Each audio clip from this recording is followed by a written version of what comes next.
The Russ Martin Show. Trey, did you get a hold of anybody for the moose call? They sell moose calls. I looked online. I have been unable to get someone in the hunting department. Said they were really slammed, and I've been unable to get someone to pick up. Why would they be slammed? I'm trying to think. Anything hunting will start this weekend? I don't know when opening weekend of deer season is. I think it's this early. This was Bass Pro you called? Yes. There's one on the way home. I'll stop out there. And they were, what, $30? Actually, they didn't have the one you wanted, but they had like 3 different types of moose calls, and they were somewhere, usually actually about 15. Oh, all right. That's what elk calls, too, which I don't know what those, but that probably is pretty loud. Dan sent me. What is this link? Is this moose calls? Yeah.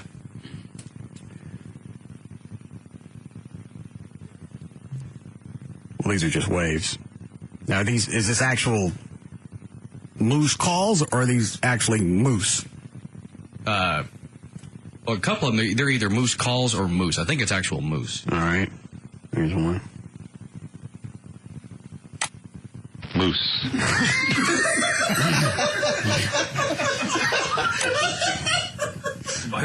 All right.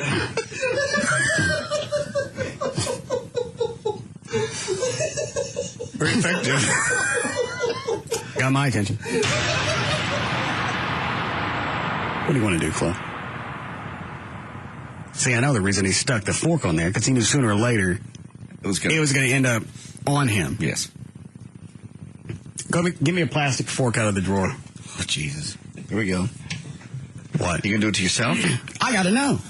It's like when cops get a new weapon, the taser or the pepper spray, they do it on each other so they know what they're working with. Okay.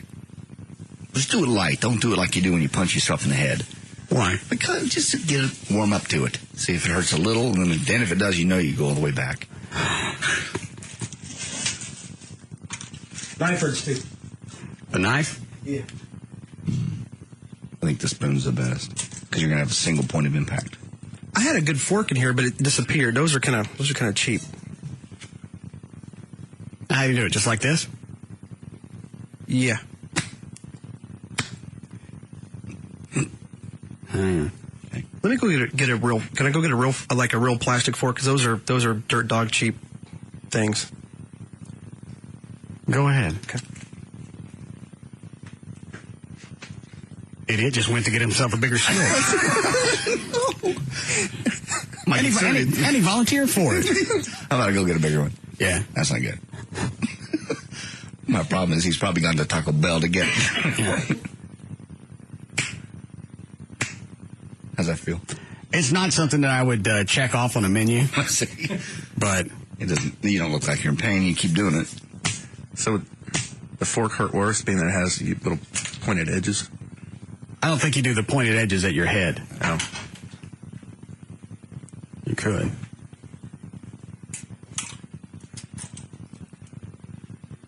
All right. Difference? Yeah. Hang on. Here we go. Oh, mother.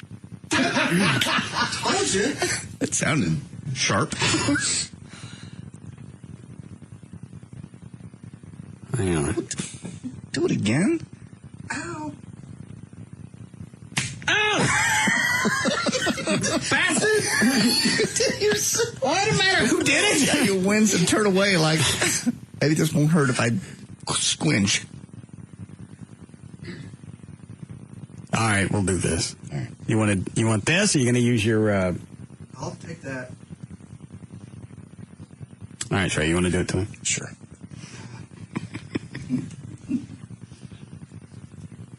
Then we'll do this. Okay. Were you using the handle or the cut part?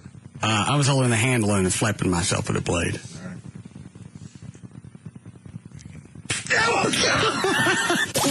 Russ Martin. Afternoons at 3. Live 105.3.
I guess 2 or 3 days before Reverend Manning's got something new posted. Now that Obama's formed this committee to surf the internet and look for anybody that's throwing out anything that's disparaging. What's he going to do when he finds it? It's the internet. Unless you're saying you're going to do harm to him. Calling him a werewolf is not doing harm.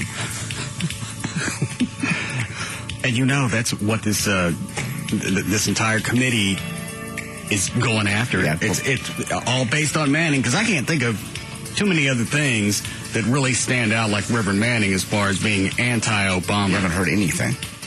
Well, I'm sure there are websites and forums and threads or pick anybody and find somebody that hates them online.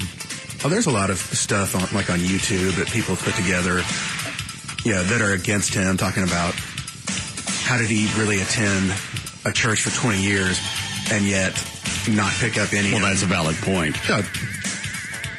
Manning's going to send these people bouquets and say, over here, look at me. Yeah, this is what Manning's been waiting on.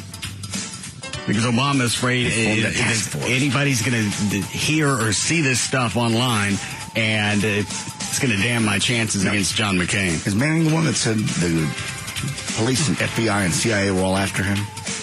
One of them said that. Yeah, I think that was Manning. At a certain point, Reverend Wright, who was Obama's pastor, and Manning kind of blur. Mm-hmm. Hold on. Yes, Jeffrey? Hey, Russ, just letting you know Rich Bear is on the Ellen DeGeneres show right now. Again?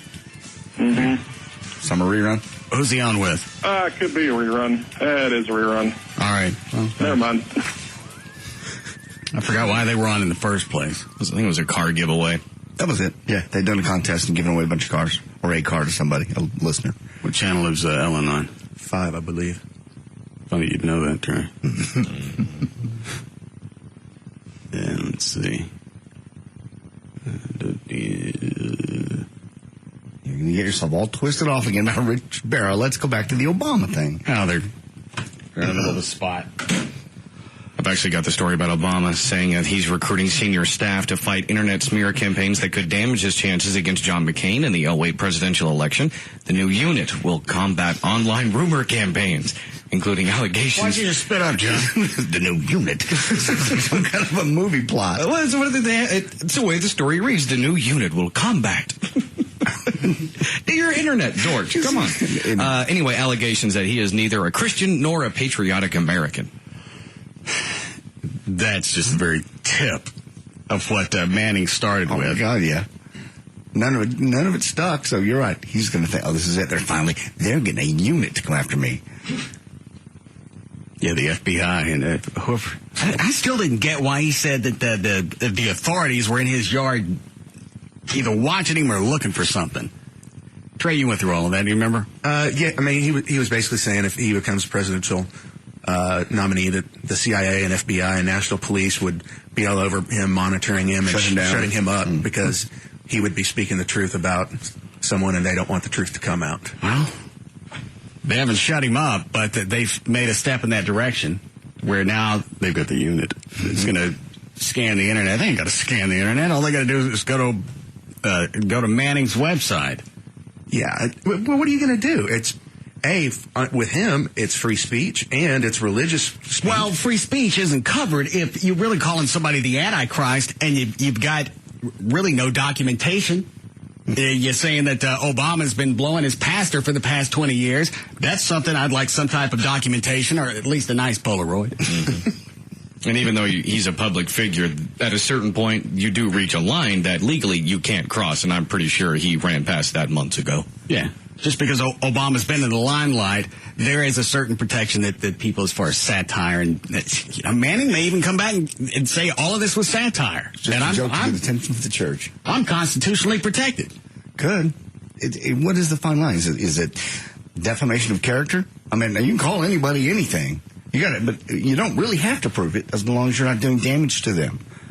I mean, I think it's doing damage to Obama, and he can go back and if he can associate any decline in the polls to Manning, saying that he's the werewolf or he's got the worms or he's the Antichrist or the latest one was Manning compared him to Hitler. Yeah. You just have to prove that there's a correlation between the two. I think it would be a really hard thing to do. And the second you do that, Manning wins. He gets exactly what he wanted. Not if he ends up in court. No. You can only throw so many things out and be protected by free speech and the pulpit before somebody drags your fat ass into court. You go, all right, you said you had proof on some of these. You've called Obama gay, the Antichrist. You've gone through an entire list.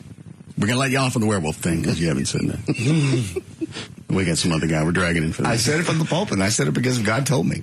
Prove God didn't tell me. You can't use God in court as far as some type of defense. All of this came from the scripture. God told me that Obama was Antichrist and the werewolf. And that's exactly what he's done every time. It's in the book. That's not going to be a protection.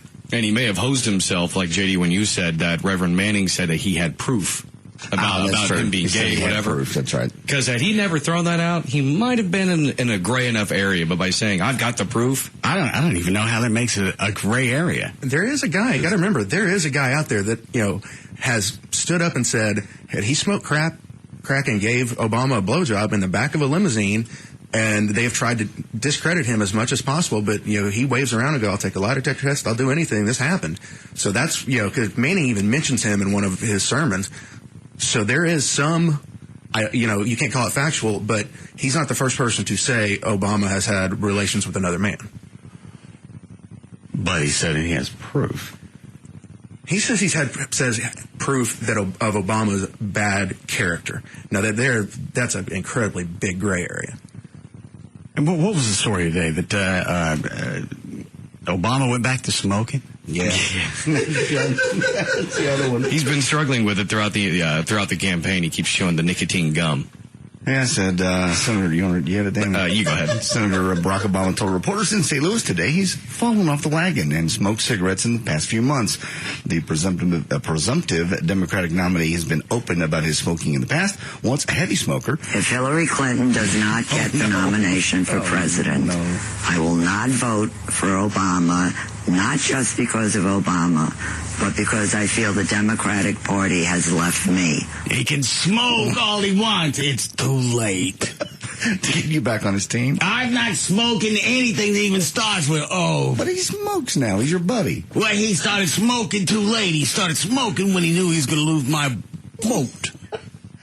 He was a heavy smoker before. Now he's on the Nicorette gum, apparently. Nah, it says he's smoking. I know. He's back on smoking. You can wave around your capri. All you want. Yeah. What you smoke behind doors is your own business. I see. But you smoke capri, and I'm not going to vote for you. I'm not going to do anything if they don't stick Hillary in the White House. I'm surprised. I'm going to smoke until our ozone layer is gone. Pussies. Really surprised that people haven't had her on the circuit, this old lady. Yeah, she vanished. I really thought as soon as she popped up, they would just blanket her with all the media outlets. And she vanished. Well, people on the right will tell you they don't want it. They want to bury this controversy. Which controversy? The fact that the way they handled the votes for Michigan and Florida, and people like that who are screaming up and down saying Hillary got screwed. Well, that's going to be hard to bury when you got millions of people who are twisted. But have you really, because they're not really going to forget about it. No, but you haven't really seen much about it in the news. They're still going to remember it. Oh, I don't care. Make any difference to me. I don't vote in any primaries. I'm not going to vote in the general election. I don't like anybody. Was there anybody you would vote for? Like, say, if you could just say Cheney. You really would vote for Cheney? I think he's just kind of a little too. He scares me, but I just think he's too connected, and nobody really sees the wires. Make sense? No. Okay, it just means he's got a lot of underground connections. Well, people have always thought that. Yeah. I just like the fact that he didn't. He didn't care. Yeah. Yeah. But look at the position. What? He's been Secretary of Defense. He's been Secretary of State. He's been Chief of Staff. He's one of the most connected people in Washington. So, yeah, there's no doubt about it. Now, with being Vice President, He knows the ins and outs better than any person on the face of the earth. I think JD man connected to the underworld. Oh. It's that damn smirk he's got every time he tells you to shut up. And he doesn't ever tell you shut up. He just tells you. You see that during the State of the Union addresses? You got the Bush up front. God, that was classic. Cheney behind him, whoever that old fart is, sits next to the left of Cheney. And Cheney just looks at the crowd with that smirk. Shh. Humans. He looks around the room, you're going, I could kill you. That's exactly. I'm making my list. I don't like that dress you have on. Either Cheney or Robbie Benson. Robbie Benson? Yeah. I don't think so. Why? Well, you know nothing about him. He's not a political figure. Well, don't ask me a question and then chastise my answer. That's all we do around here. We don't chastise me. Oh, I see. Yeah, it's my opinion. Either Cheney or Robbie Benson. Maybe Robbie is the VP. That's not what you asked me. I know, but that would be a nice running. I don't think Robbie could run the country. Well, why would you stick him in as VP? Because VP How'd you get sucked into this argument? I have no clue. What are you looking at, Dan? If you're looking at Robbie Benson, get off. No, I'm not. I'm trying to find out what... What? Trying to find out what brand Barack Obama smokes. Why is that important? It's not important. I'm just curious. Are you really looking to see if it's a Capri? Because if he is, that's going to push him over the edge. As far as the gay references. I don't think he actually smoked a Capri, but still, in that same level, I'm just curious. I think it tells you a little bit about what brand a man smokes. What do you smoke? I smoke Durals. Which means I'm frugal. That's a chick cigarette, isn't it? No, it's not. Doral? No. I just knew they were discounted. That's Virginia Slims, Capri. I always thought Doral was more of a... No offense. No, I'm sorry. I've already taken offense. I have never met a woman that smoked Doral. Wasn't Doral the cigarettes that used to sing? Yeah, in the commercials. Sure did. Taste me, taste me. Yeah. Come on, that sounds queer. Dan, you want to dance again? Don't hit me. How much are Durals over like Winston? Well, Winston would be considered premium. Dural's one step down. So, I'd like the CVS. I'd get them $3.89 a pack for Dural. What does Winston cost? It's a little over $4. Yeah. Marlboro. Marlboro's expensive. Depending on where you get them, they're upwards of $5 a pack in some of the gas stations. Yeah. Why don't you just smoke the Doral and get little Marlboro stickers so you look queer? Because I'm the only person I know that smokes them, so I'm not worried about being labeled queer. Now, granted, I've never smoked down on Oak Lawn, so I could be wrong on this. All right. Trey, what were you and Gavin talking about last night about Oak Lawn?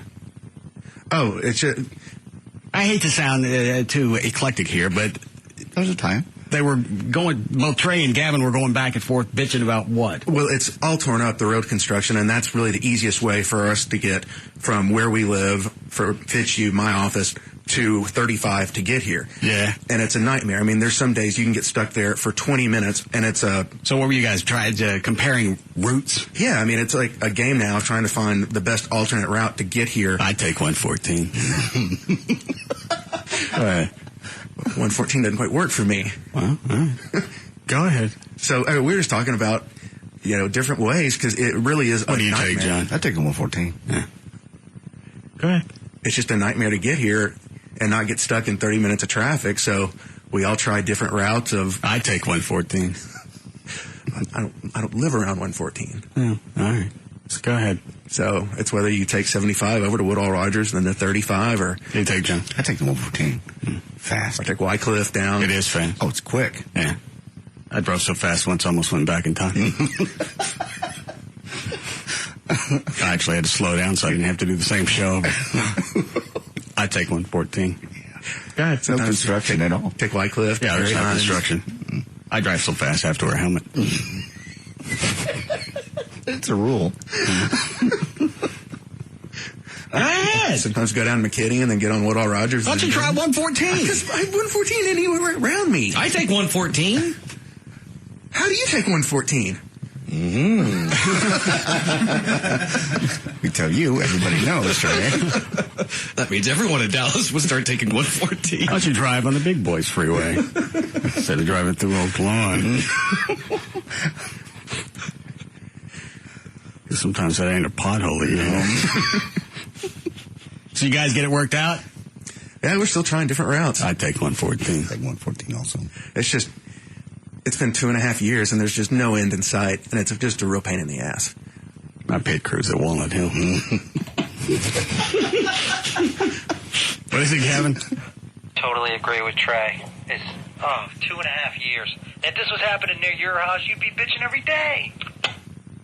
The construction? Oh, yeah. There's construction around my house. I know, but not this kind. I mean, it just... There was construction on 114 for a while. It's ridiculous. And they got that bump fixed on the third turn. Smooth sailing. Yeah. Go ahead. It's just, it's absolutely 100% ridiculous. Oh, Gavin even asked me, he said, are you guys going to have Mayor Leopard on anytime soon? Because I want to see if he can speed up this construction. For him and Trey. Yeah. No, I'm speaking for the residents of the Oaklawn area. They need a voice. I'm their voice. I take 114. Vroom. I love 114. I used to take it all the time. I no longer take it. Well, then move. How long's the construction been going on? Well, when I moved there, I didn't think it would take 2.5 years. Had you not heard of 75? Yeah. The big Central Expressway expansion thing they started back in the 80s. Expanding. 1 inch at a time. Well, this is only a quarter, maybe half a mile strip of road, and they're not even close to finished. What are they doing to it? They're moving the bridge for the toll road and the toll booths and all this other crap. Well, they're repaving it, widening it. Why don't you just move? Because I don't want to move out of Uptown. You'd have to live with the other riffraff. Well, What? I just like that area. You just don't like getting to it. It's just getting to and from it. Yeah, it's a pain in the ass. I'd take 114. Soon. Yeah. I actually flew a jet on 114. I'd take the wings off. Actually, they came off the underpass. Fast. Yeah. Got them to speed up. Yeah, in Irving, sometimes they'll stop you and tell you, put your foot into it. A lot of times I just stomp my foot to the floor and set the cruiser.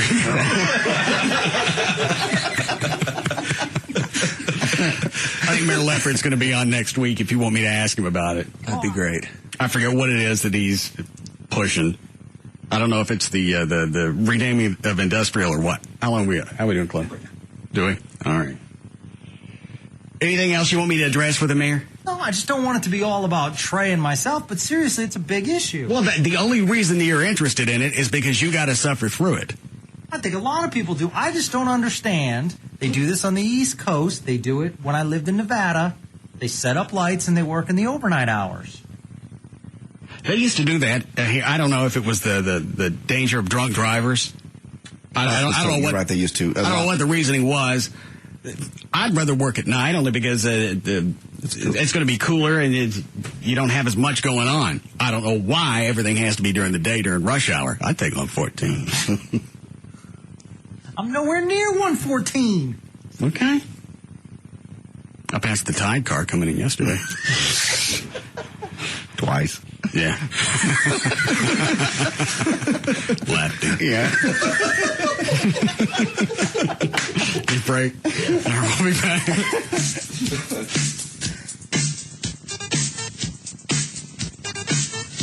We'll be back to the Russ Martin Show.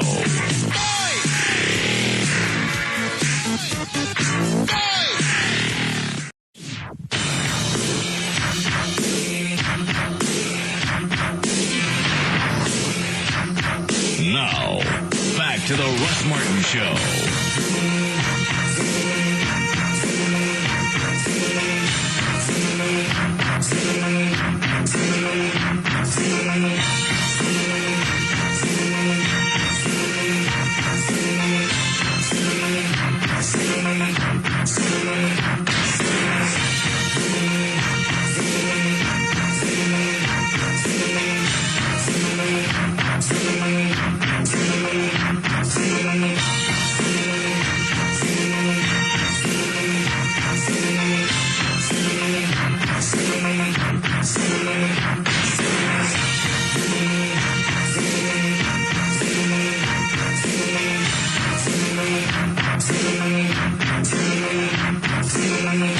I didn't see anything on the news today. I didn't see any clips. What? Hulk Hogan was on. Is that Gail?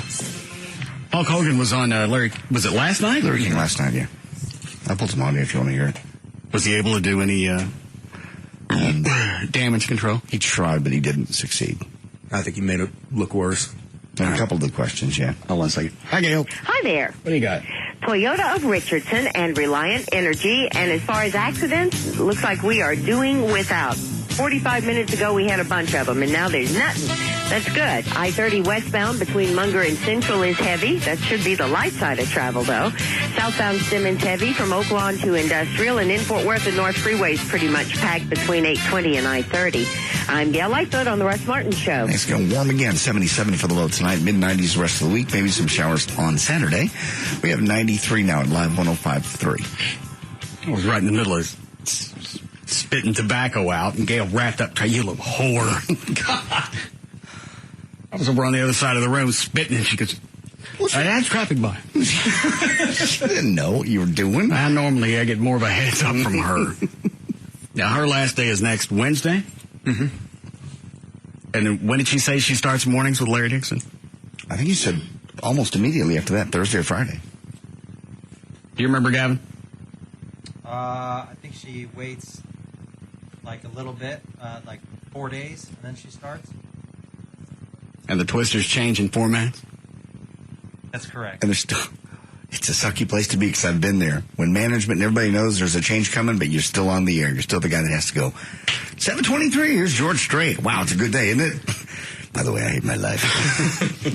Well, at least you're not getting... Well, some of the jocks may think there's a good chance that I'm going to stay on. So as long as I got a good attitude and I don't do anything squirrely on the air, there's a dandy chance that they'll keep me. But most of the time, they change formats. They don't tell anybody. They bring them in, get the F out. We change formats. You're of no use. The staff meeting at noon today. Everyone needs to arrive. Oh, man.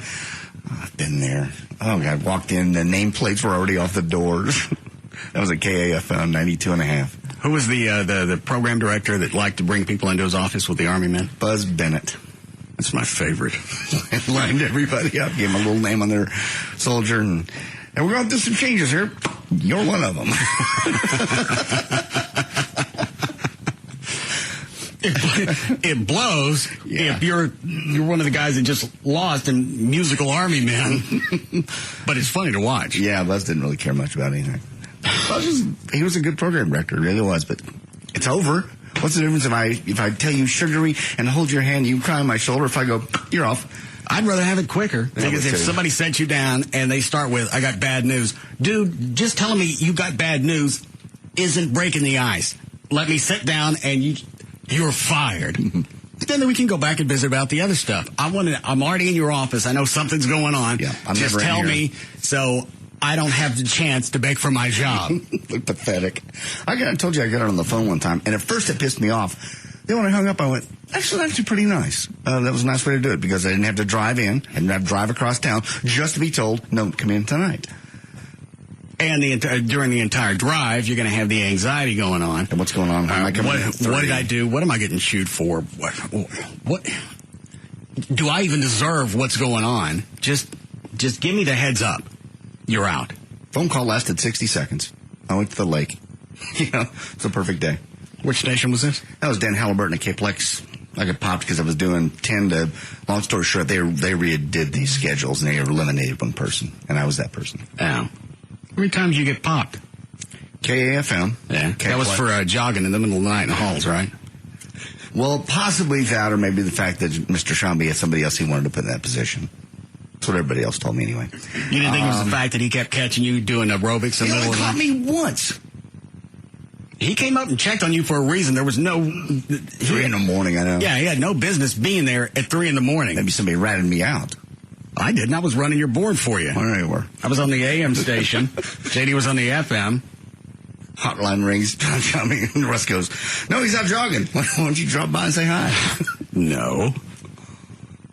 In fact, Shelby came by the studio, and I'm sitting in JV's studio because I had a long song. It was like Don McLean. Okay. Shelby walks by the window. Oh, hell. Oh, hell. I got to tell JD. Then JD comes jogging in the studio or behind Shelby. All out of breath. Keep jogging, boy. He never explained why he was there at 3 in the morning? No, I never did. I'm sure somebody either ratted me out. Why would you drop by at 3 in the morning? He wasn't drunk. He hadn't been out partying. It was like a Wednesday. Who knows? Who cares?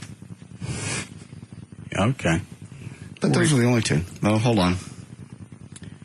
And no, I left KTSA in San Antonio. I came back to the Eagle. All right. What were we in the middle of? Hulk Hogan. Yes. Hulk Hogan. Let's not. How do we go from San Antonio to Hulk Hogan? It's one of the vast trips this show takes. It's like the magic button. Literally. All right, what's the audio from Hulk? It's in my disc, and we start off with number 48, Hulk Hogan on Larry King, basically talking about the leak of the tape and how it's the irresponsible media that's responsible for the leaks. Well, my thoughts haven't changed. I had told Debbie Graziano from day one my final outcome is for John to say, come on, Hogan, let's go downstairs and train, is what he would say to me every day. I mean, like I said, we love John. We pray for him. That's the last thing I told Nick a few minutes ago before we came in there. Nick, make sure you pray for John. I tell him that every day. We love John, and in no way would... Well, then those tapes should probably surface. Yeah. He's having conversations with Nick the entire time. Be sure and pray for John. And pray for your reality show, too. Yeah. We ever want to hurt John? Because we don't know what John was doing to God, but God slapped him around. He's asked about that later. Most of these, I'm warning you, are long and rambling. So when you get tired, just flip them off. All right. The Graziano family. That's why I'm so upset that, irresponsible... That you got caught. The irresponsible media caught me. Media sources have taken these tapes that were given... Don't say out of context. Does he? Go ahead. Out for whatever reason, the legal department of Pinellas County Sheriff's Department decided to release these tapes and take it short snippets of a conversation, and so many irresponsible media sources say they've heard conversations with me and my son, or my wife and my son, and they haven't heard a hello, they haven't heard a goodbye, they haven't heard an I love you or how. That's not sensational. You don't need those things. No, if you're talking 30, 40 minutes, we're going to pull the part out where you say, hope you get out quick, son. I'm sorry you're in there because you get reality TV waiting for you. And if there's audio that's contradictory to the other things that we heard, somebody would release that just because you're going to get more mileage. All the negative stuff we've already heard. That's already dead. If you have other things, you'll be able to milk this story a little bit longer. Well, he leads you to believe in this. It's the other part of the conversation is not contradictory, but it's not damning either. We're talking about caring about each other and love, but they just pulled out the sensational part that makes us look bad. Hogan's got a production company, plenty of cash. If that was the case, he could hire someone to go get the tapes, go through it, and pull out the quote-unquote good audio and release that. Yeah, if they're all a part of the public domain, then you should have access to all of it. And I would have shown up on Larry King. Here's the audio that you didn't hear where we talked about Nick. And John, how much we love him and how much we pray for him. They haven't heard out of the 27 hours, 90% of that is me reading my son from positive reinforcement books from Michael Beckwith or James Ray, or talking about the Bible and explaining to my son about forgiveness, for they know not what they do. Forgive, Forgive who? Who does he have to forgive? To my son about forgiveness. Forgive John for being in the car that night. The button. Everyone, because not many people know that there was actually a gas pedal on John's side of the car. We took that out to protect the family. They don't understand what this is all about, that we have to stop the tragedy now.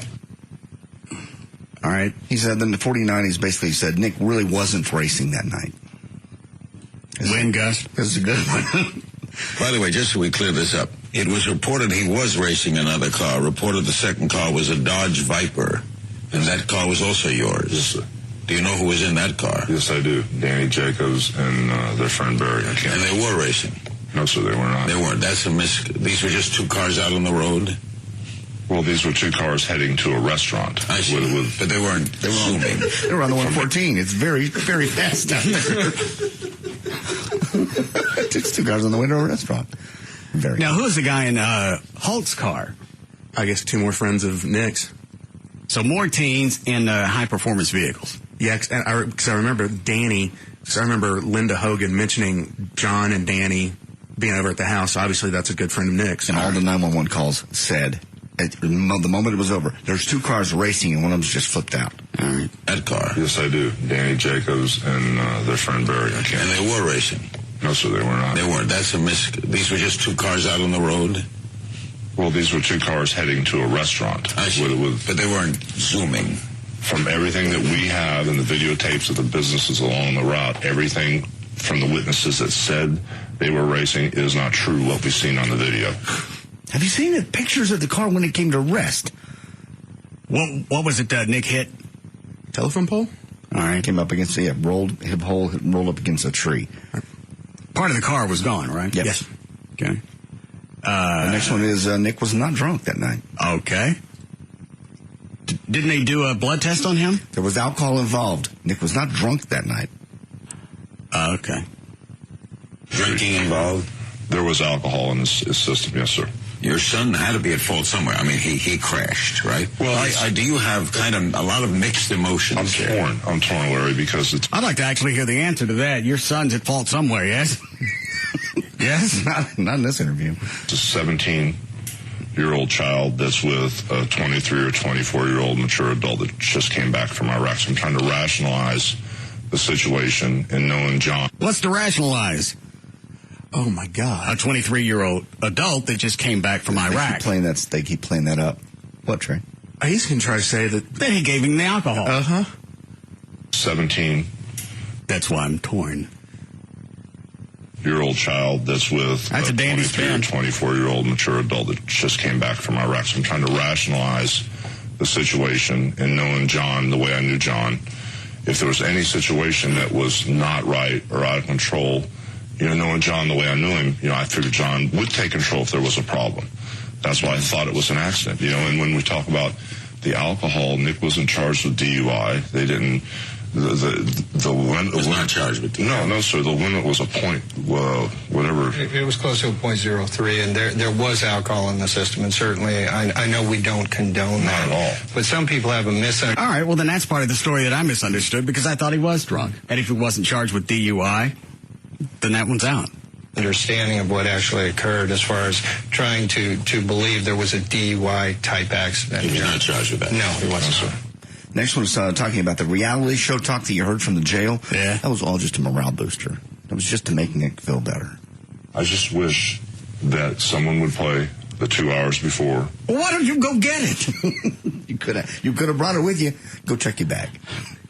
You could have sat here and you could have dispelled if those conversations existed or exist. You could have brought those in, played those for Larry and go, okay, now, what questions you got? Because I think I've addressed anything that you might want to know. Here's what we were really saying. I was talking about God and moving on and loving John, and even in his current state. No, part of it, you were saying that Nick had it coming because of some type of karma. Or John Graziano. Or the hour after, and please put everything in the proper context. Breaking it down, what did happen 2 hours? What were you saying 2 hours before? Everything we would talk about were possibilities, trying to keep his spirits up, trying to get him to move forward. John was part of our last reality show. John was on camera with us all the time, and Hogan Knows Best. He was in Key West with us. He was at the house.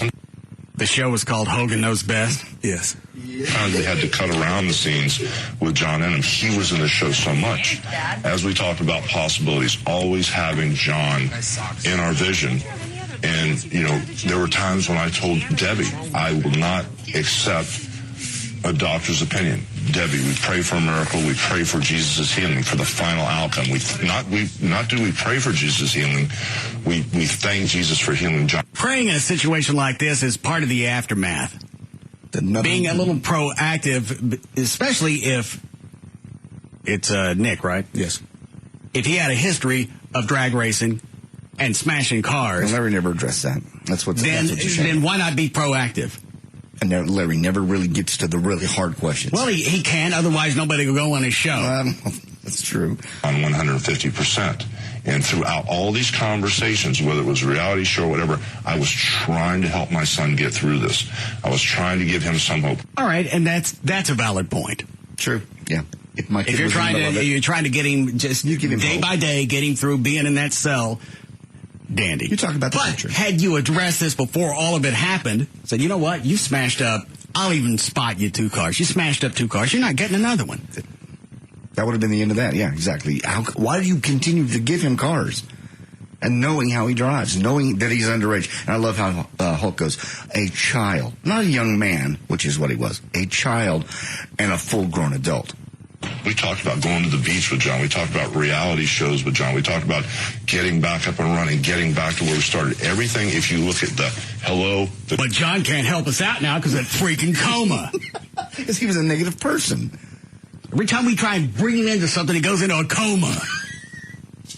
What is this last one that says John brought it on? He finally does ask him what about the comment about you saying John actually brought this on himself? All right. Well, at the end of the day, if you were in my situation, a desperate father, with this tragic accident that happened with John, who we love to death, every moment, especially when I knew Nick couldn't be moved, when the sheriff and the judge and the prosecutor said, yes, we should move him, this is the wrong position. When the legal team shut us down, we were desperate. It was like the whole world crashing on my son. This is the reason I couldn't do one of those interview shows. You ask the question, you get a bunch of extraneous crap. Well, the more I talk, the further I get away from the question, so the more you're going to forget what you actually asked me when I don't answer. Well, and jump in from time to go, like, answer. What's the answer?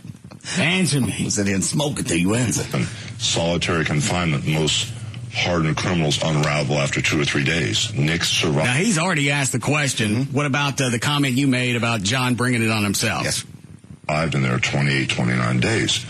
During that period of time, as I'm sitting there, 28, 29 days with hardly any sleep, I did everything I could, from laugh. It's fantastic the way they continue to try and make themselves the victim. I had to stay in there for almost a month without any sleep. So, Trey was right. He really was worse. He didn't cry with my son, to try to tell jokes, to try to be serious, to try to keep him present and aware and walking in the Spirit of God and say, be grateful for you were on the other side of the car. If we get a break, be grateful if somebody hits us with another slam dunk where we're emotional. Does he ever answer this one? Not really. Well, why are you going to make me listen to this? I just want to let you get an idea how he would drag things out. He did answer a few of the questions, and he wrapped it up at number 53 with in the end, God will make both of these boys, both John and Nick, stronger. You believe in God. Yes, I do. So do you believe in the second act? Do you believe in forgiveness? Well, you believe that... Well, it's like I said, this is in God's hands. Things happen for a reason, and this is to make Nick a... That entire phrase, anytime anybody uses that to describe a tragedy, makes my itch. So I pulled this one. Everything's part of his plan. This is part of his plan. This is where John needs to be a better person. It's going to take John to another level, and it's going to also lower... I'm getting the... You know what I'm talking about. It's going to lift Nick up and lower John. Better person. This is, in my belief, this is to make John a better person. It's like I said before. John's the one in the coma, right? How's being in a coma going to straighten this kid out? Because they don't think he's ever going to come out of it, right? They give him very little chance. Or, it's God's will where we're at with this situation. What else does John need to go through? He just came back from Iraq. That's not enough to make him a better person? Jumped in the car with your kid, now he's in a coma. God decided that a coma would be what's best for John. And I'm not going to sit here and question God. You can blaspheme all you want, Larry. But obviously it's part of God's plan. And if he wants John to be comatose, nothing happens without his touch. I refuse to accept any negativity, any naysayers. And I firmly believe there's a plan, and it's God's plan and God's will. And if you don't have the Spirit of God in you, everybody has... I would have vomited on my suspenders by then. I almost went back and counted the number of God references on this last one, because it says a last-ditch effort to go, I didn't have nothing to do with this. God took it right out of his hands. He crashed a car. It's divine intervention, and I will not sit here and have you blaspheme God's decisions. Everybody on this planet knows the only thing holding your ass ass up for those suspenders. Some people don't bring it out. Certain situations like tragedies like this, certain situations like different things in life bring it out, but some people become aware and they become present through their faith, and that is the spirit that my son... You're right, that's the only way that he's got to salvage any of this, is if you just wrap yourself in God, then in your mind, I've got this shield up that you can't really penetrate. I'm not a bad guy. Why was John driving and there was alcohol involved? I'm going to tell you again. This is all part of it. It's mysterious. Part of the bigger plan. You don't see it because you're human. I see it. I get it because I'm a Christian. You, on the other hand, Larry. Let's talk about what you people did to our Messiah. And myself and my daughter we walk in the Spirit of Christ, and we believe for a reason, that things happen. And anything I've ever done, I've been an overzealous father. I apologize for. I never meant to hurt anyone, Larry.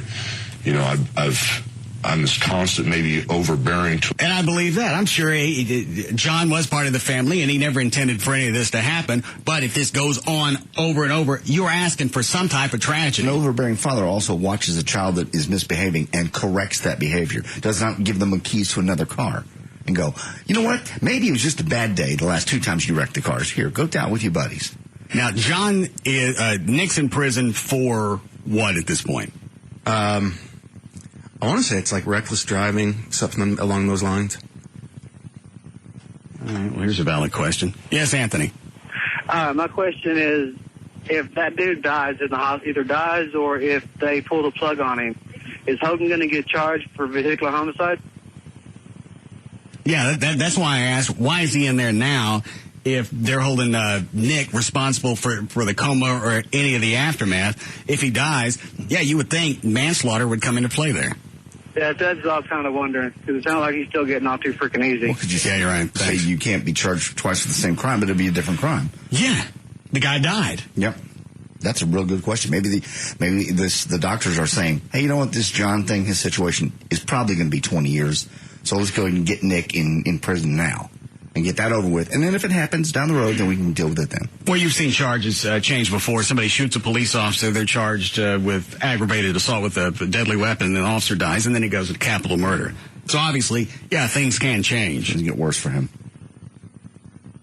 Why would he go on Larry King? This doesn't answer any of the questions. All it does is it's a bad spin job. I don't know what he thought he was going to accomplish. I really don't. Unless, like you said, he brought the tapes of the hours that here's what you didn't hear. Well, then that would have been a good point. And again, me, if I was in the situation, I'm trying to get my ass out of it, I would probably go the same route as Hulk.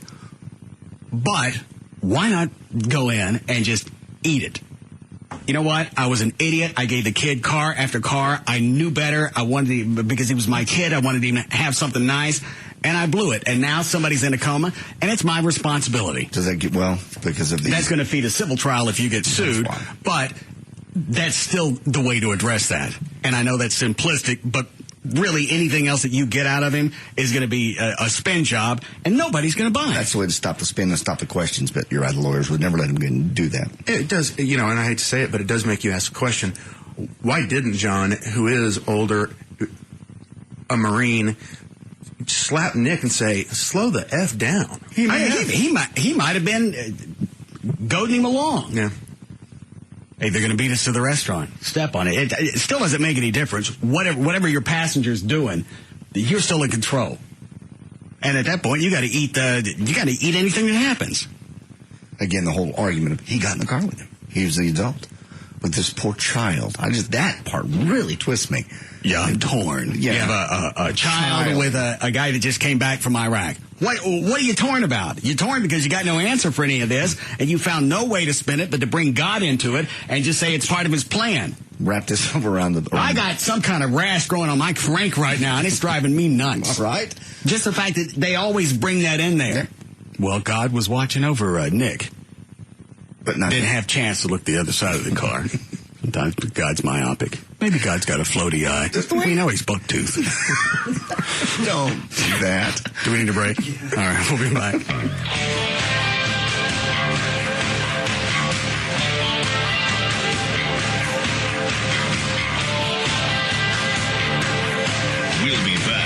to the Russ Martin Show.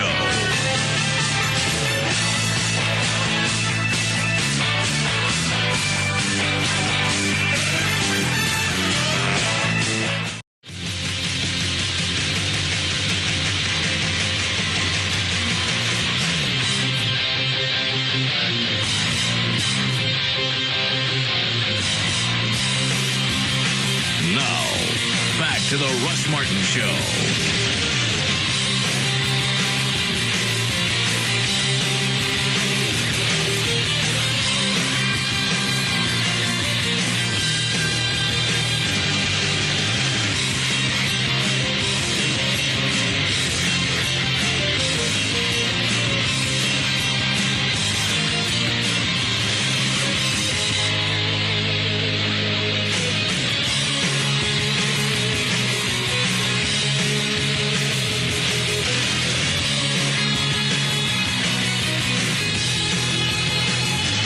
Anything else before we get to news? Yeah, some other interesting audio. Now, this, I don't know if it's real or not. This came to me. It's cut number 46. It was on MSNBC, and it was a real report between two chicks they were talking about. Doesn't matter what they were talking about. But in the background, you hear the director, and they have an audio screw-up, and he just launches. It could be real. Sounds real. Sounds like what a director would really do. Or you never see him, so somebody could have laid it in. I was going to let you listen to it and see what you thought. 46. All right. And an amazing close call for a group of children caught in the twister's path. 130 kids were inside their daycare center in the town of Windsor when the tornado hit. NBC's Leanne Gregg is there with more. How are those kids doing, Leanne? All right, cut to. Can't get that dumb bitch.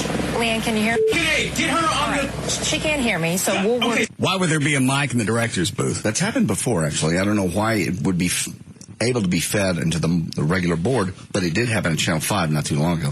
In fact, it happened for like 20 minutes. I sat and just watched it because it was kind of interesting TV. Nobody ever cussed, but the director was on the air slightly lower than the hosts. And you can hear him go, ready, 3, roll again, roll the video, and 3, 2, and just all the cues. Does it make any sense why there would be a mic in there that could be hot? Don't know, but it has happened before, so that's real. That part's real. All right. And an amazing close call for a group of children caught in the twister's path. 130 kids were inside their daycare center in the town of Windsor when the tornado hit. NBC's Leanne Gregg is there with more. How are those kids doing, Leanne? All right, cut to. Can't get that dumb bitch. Leanne, can you hear me? Get her on the... She can't hear me, so we'll work to get that fixed. A little audio glitch there, but I can tell you... What do you say, don't look this way? Don't look this way. Apparently the director is off to the host's right, and she starts looking at the booth like, what's going on? And he's going, don't look over here. Don't you look over here. The only thing I can figure is somebody hates this guy. And they went, oh, really? Well, and they screwed it up and they rolled his mic up. Or it was an accident. I don't know if I'm buying this one. You don't at all? I got a better shot of buying the ambulance one. No, this one's real.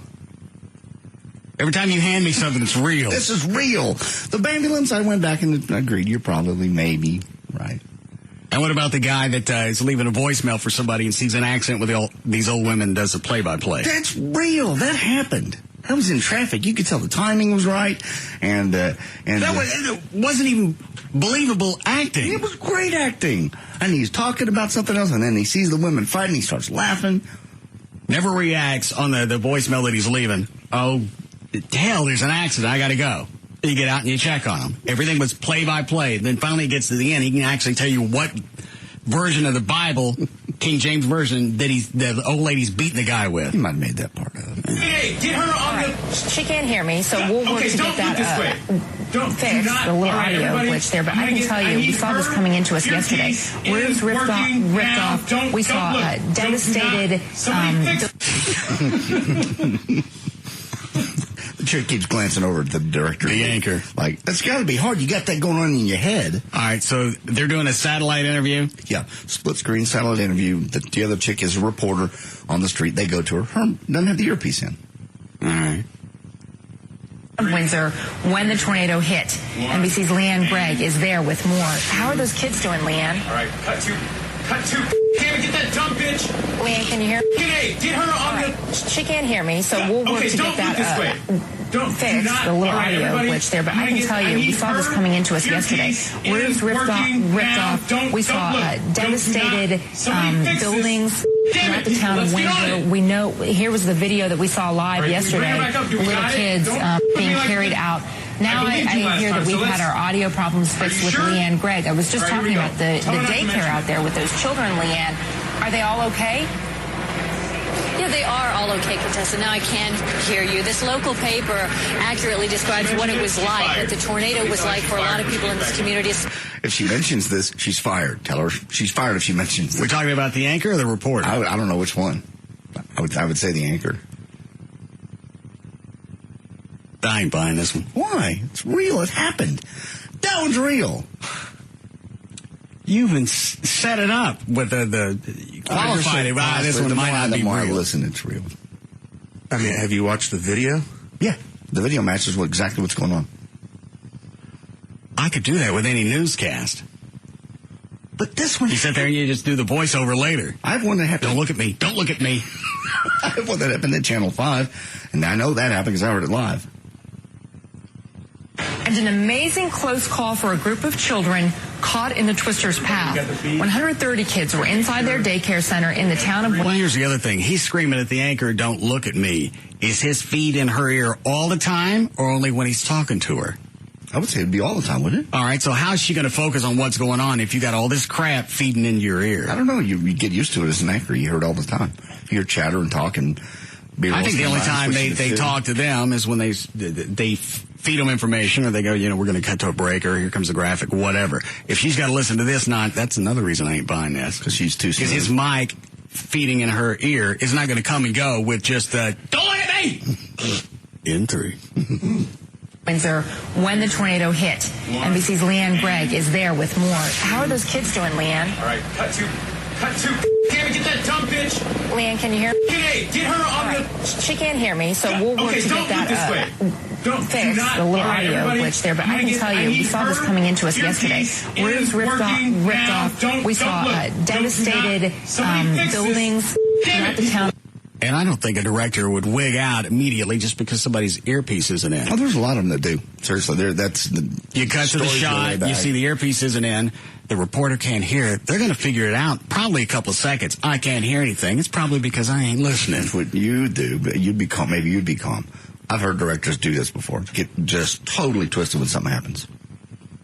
Glitch there, but I can tell you, we saw this coming into us yesterday. Roofs ripped off. We saw devastated buildings throughout the town of Windsor. We know, here was the video that we saw live yesterday. Little kids being carried out. Now I hear that we've had our audio problems fixed with Leanne Gregg. I was just talking about the daycare out there with those children, Leanne.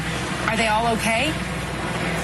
Yeah, they are all okay, Contessa. Now I can hear you. This local paper accurately describes what it was like, what the tornado was like for a lot of people in this community. Okay. Okay, what? Tell her not to mention it. No, I still ain't buying it. Tell her not to mention anything. Okay, I can hear you now. She mentioned it. She's fired. That's what he says at the end. No.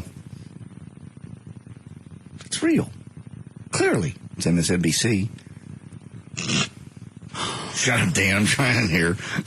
Could use some support occasionally from the room. It's almost passable. It doesn't make any sense as far as technology goes or just the overall layout. All right, don't look at me.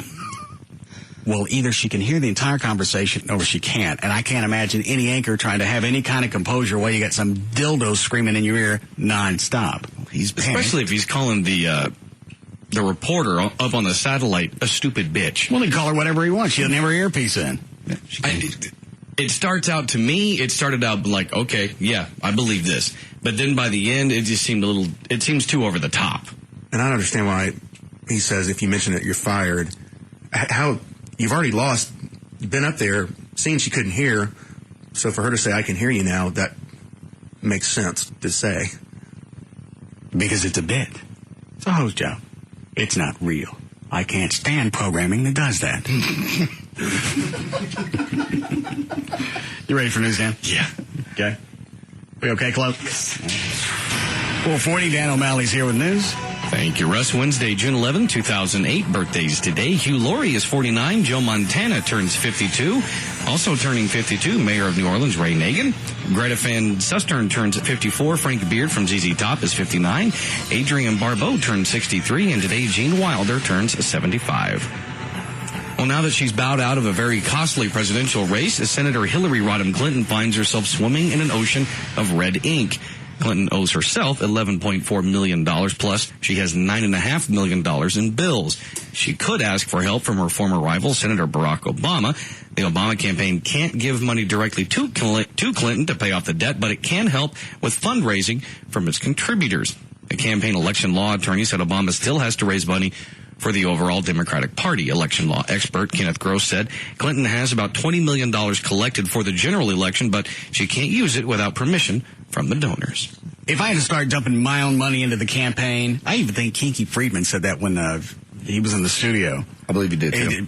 You don't use your own cash. And if I got to dump in $11 million, I'm out of the race. Well, she obviously thought she could win it. But what end? Why would you do that? And why would anybody pay her back? Here's a decision you made to spend whatever amount of millions it was. Why are you getting that back? Well, the reason Obama would support her, or vice versa, is, all right, here's the deal. You buy me out, I'll endorse you. And everybody knows. But that deal hasn't, as far as I know, hasn't been negotiated. So why she went ahead and said, let's go ahead and bond the party and push for Obama as president, I don't know. Well, I think everybody democratically wants to bond the party. Right now, you don't look good at all going, oh, man, we should have done Hillary. It doesn't look very good. There's one lady who ain't buying it. If Hillary Clinton does not get the nomination for president, I will not vote for Obama, not just because of Obama, but I will also never smoke any type of cigarettes made by the Muslims. I don't think they make. Because I believe Obama is Muslim. Don't they pray to cows? The Muslims? Who do they pray to? Allah. Yeah. Is he a cow? No. Who prays to cows? Hindu. Oh. Makes more sense to be a Muslim, though. Pray to a cow. Why? Muslim. Oh, I'm sorry.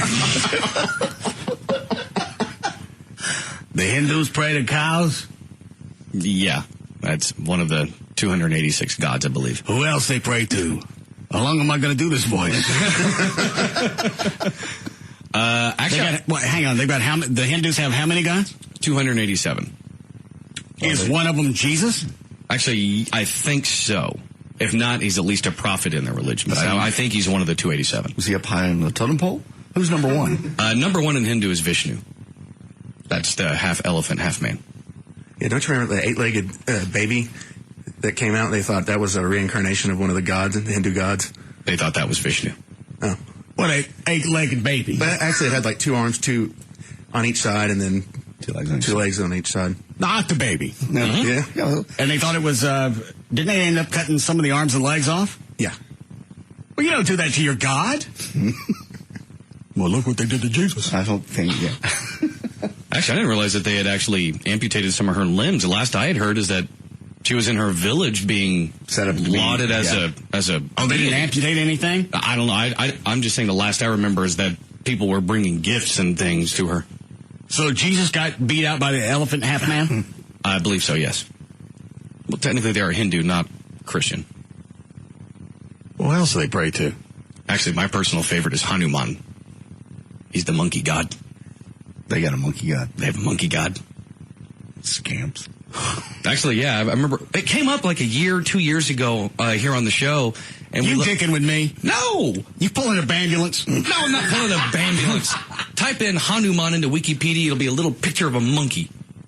Well, that doesn't mean the Hindus pray to a monkey. It says it in there.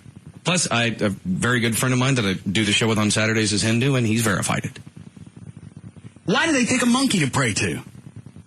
Well, this one, I think, if I recall, Hanuman is the a god of like trickery, slinging. I don't think that's an official title, but well, that's what monkeys do when they get pissed off or bored, is they start slinging. You really want that as your god? Well, I guess you could put that under the prankster category. I mean, if you had 287 gods and you're gonna put monkey in there somewhere. I think I would leave the slingers out. I hate to seem overly judgmental. Make communion fun. Baptism. Yeah, absolutely. In the name of the Father? Hey, son. The whole monkey. Oh. Nasty. Oh, what was that for? To crow on. I got it. All right, when you pay at or above $4 a gallon for gasoline, you want to make it last, but increasingly gasoline thieves are making that a tough thing to do. People are paying up to fill up just to find the next morning that they have to fill up again because their tanks have been drained by thieves. Amanda Reichen of Grapevine found out the hard way Monday morning that siphoning is now a huge problem after she woke up to an empty tank. Still, others have to worry or have more to worry about than just a dry tank. Some thieves are so bold, they're skipping the siphoning hose and just puncturing gas tanks, leaving the owner with a big repair bill. I've also thought about that. If you got a gas cap, but you drill a hole in the gas tank, wouldn't the vacuum, the pressure, keep the gas inside? Obviously not if they're stealing it that way. I don't know. I bet not. You know what I'm saying? Because gas tanks are pressurized. It may have something to do with how much is in the tank. But I guess if you drill a hole in the bottom, it ain't pressurized no more. Mm-hmm. Yeah. Hang on, is that a monkey god call? What? All right. Yes, Larry. Hey, man, they'll let these monkeys get away with all kind of stuff. I mean, they'll break into the house, they'll terrorize the little village, just tear everything up, and they won't do anything. They won't, like, stop the monkeys. They won't kill them or anything, you know. Same with the cow. They just get really crazy with it, you know. Got the cow's in the middle of the road. They won't even move it. They'll just drive around it or something. They just get totally insane with the animal god thing. I'm an animal activist, but if I got a monkey going nuts in my house, sooner or later somebody's going to get tased. Yeah, they don't do anything about it. It's a god. It's a god. It's a monkey. It's a god monkey. Yeah, they'll overrun villages over there. That's what I've heard. Steal food from people. Go in their house and steal food. Yeah, I can't remember. You can't stop them. You can't shoot them. I can't remember if the story was from... Almost like they're protected like the American bald eagle. Yes. So if bald eagle comes into my house and starts going through my TV, through my refrigerator, eating on my TV trays. I understand. TV dinners. You can't really kill them. Yeah, at that point. Well, then you know what? It's your own fault for picking a monkey as a god. Somebody's going to come in and ravage your house and spread all over the place. That's just their deal. At least cows are a little more docile. They'll tend to come in the house and grab your fruit. But I was saying, I bet if you get the whole list of things, what? Nothing. Go ahead. If you have a whole list of things, I bet there'd be a ton that were just odd people and things. If they get 200 and how many? 68? 287. 87, excuse me. There's got to be some funnier things. Maybe not as funny as monkey. Nothing is. And especially if they're terrorizing your village and you can't do anything because you picked a scampy god. If I remember correctly, the government has to send in like a special monkey squad to clear them out. You're making this up. To like clear them back and put them back in the jungle. Monkey squad? No, he's right. Yeah. Wasn't that a show in the 60s? That was not. What? You better watch it. Go ahead, Trey. No, it's because you can't kill them, so they have to come in and they have experts on how to if that's track your god, and I hate to sound ignorant, but if that's your god, you really can't do anything to him. God wants to go run amok in your house, you got to let him go. Doesn't matter what they do. I guess they put limits on what the gods can do, so they go in, round them up, and then put them back in the jungle, and then until the scamps come back again. Be cool to have a monkey squad, though. Don't give him any ideas. No, we didn't, Chloe. Yes, Tara. Pugs and Kelly had a story on a month ago. The monkeys killed the mayor. They, overran his balcony, and he was fighting them off, and... Fell over the balcony. They killed him. Yeah, fell off the balcony. The mayor died. Yeah, I remember that story. Why is that funny? The man died. Because they're praying to monkeys. I know. Oh, he ran into the monkey assassins. And the monkey squad for the monkey. We're making this up. He pissed off the monkey god, and what happens? and you're serious about the SWAT monkeys. Well, hang on. Is it a SWAT team of humans, or is it actually SWAT monkeys? They'll send in a bigger monkey to try to run off the smaller ones, but then they actually have a human squad that'll come in. Stop. But I believe... So now, as the story goes, they send in a thug monkey. There's a bigger type of monkey that'll run off like the smaller, I think... the macaques or whatever. They send in a bigger one. How big of a macaque's got to go in there to scare off the other monkeys? Shut up. I think the macaques are the scamps, and they have to send in a bigger type monkey to run them off. Like a mob monkey? A mob monkey? What kind of monkeys do they send in? I don't remember. I will pull the story during the break. They have knives? I don't think so. Well, how joyous is that? What? You decide you're going to be Hindu, and you wake up one morning, there's a monkey knife fight going on your divan. Wrong place, wrong time. Other monkey should have brought a gun.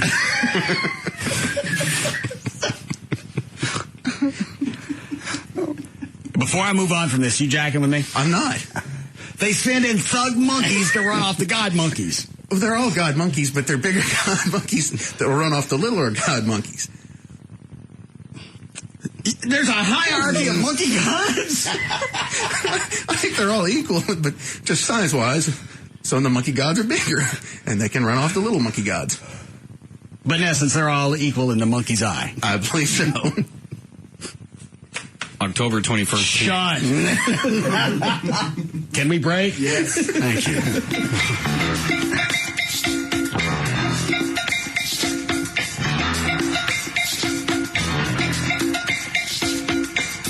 We'll be back to the Russ Martin Show.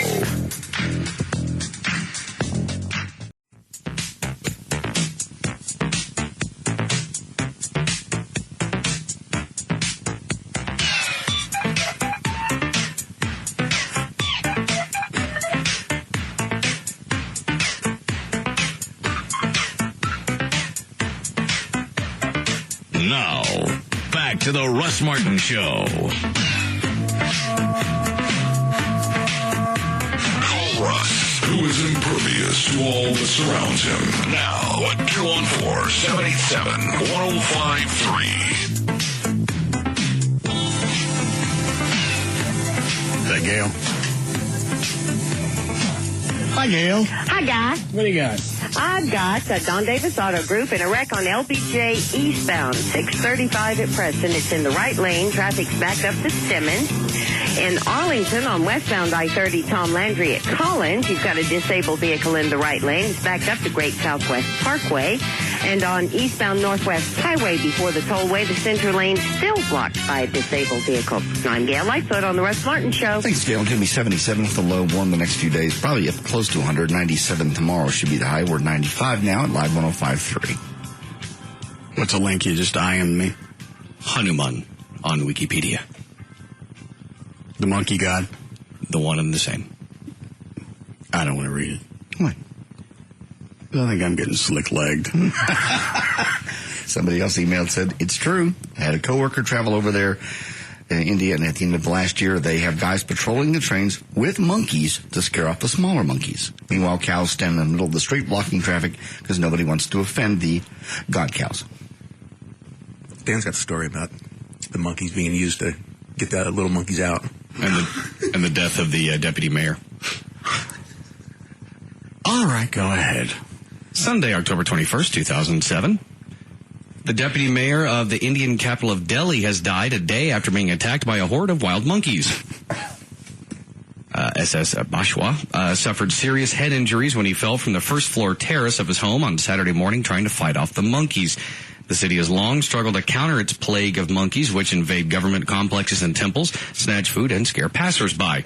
The High Court ordered the city to find an answer to the problem last year. They don't have locks on their houses.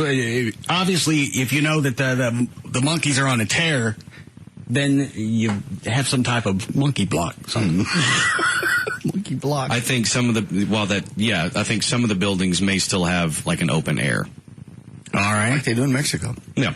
One approach has been to train bands of larger, more ferocious langur monkeys to go after the smaller groups of rhesus macaques.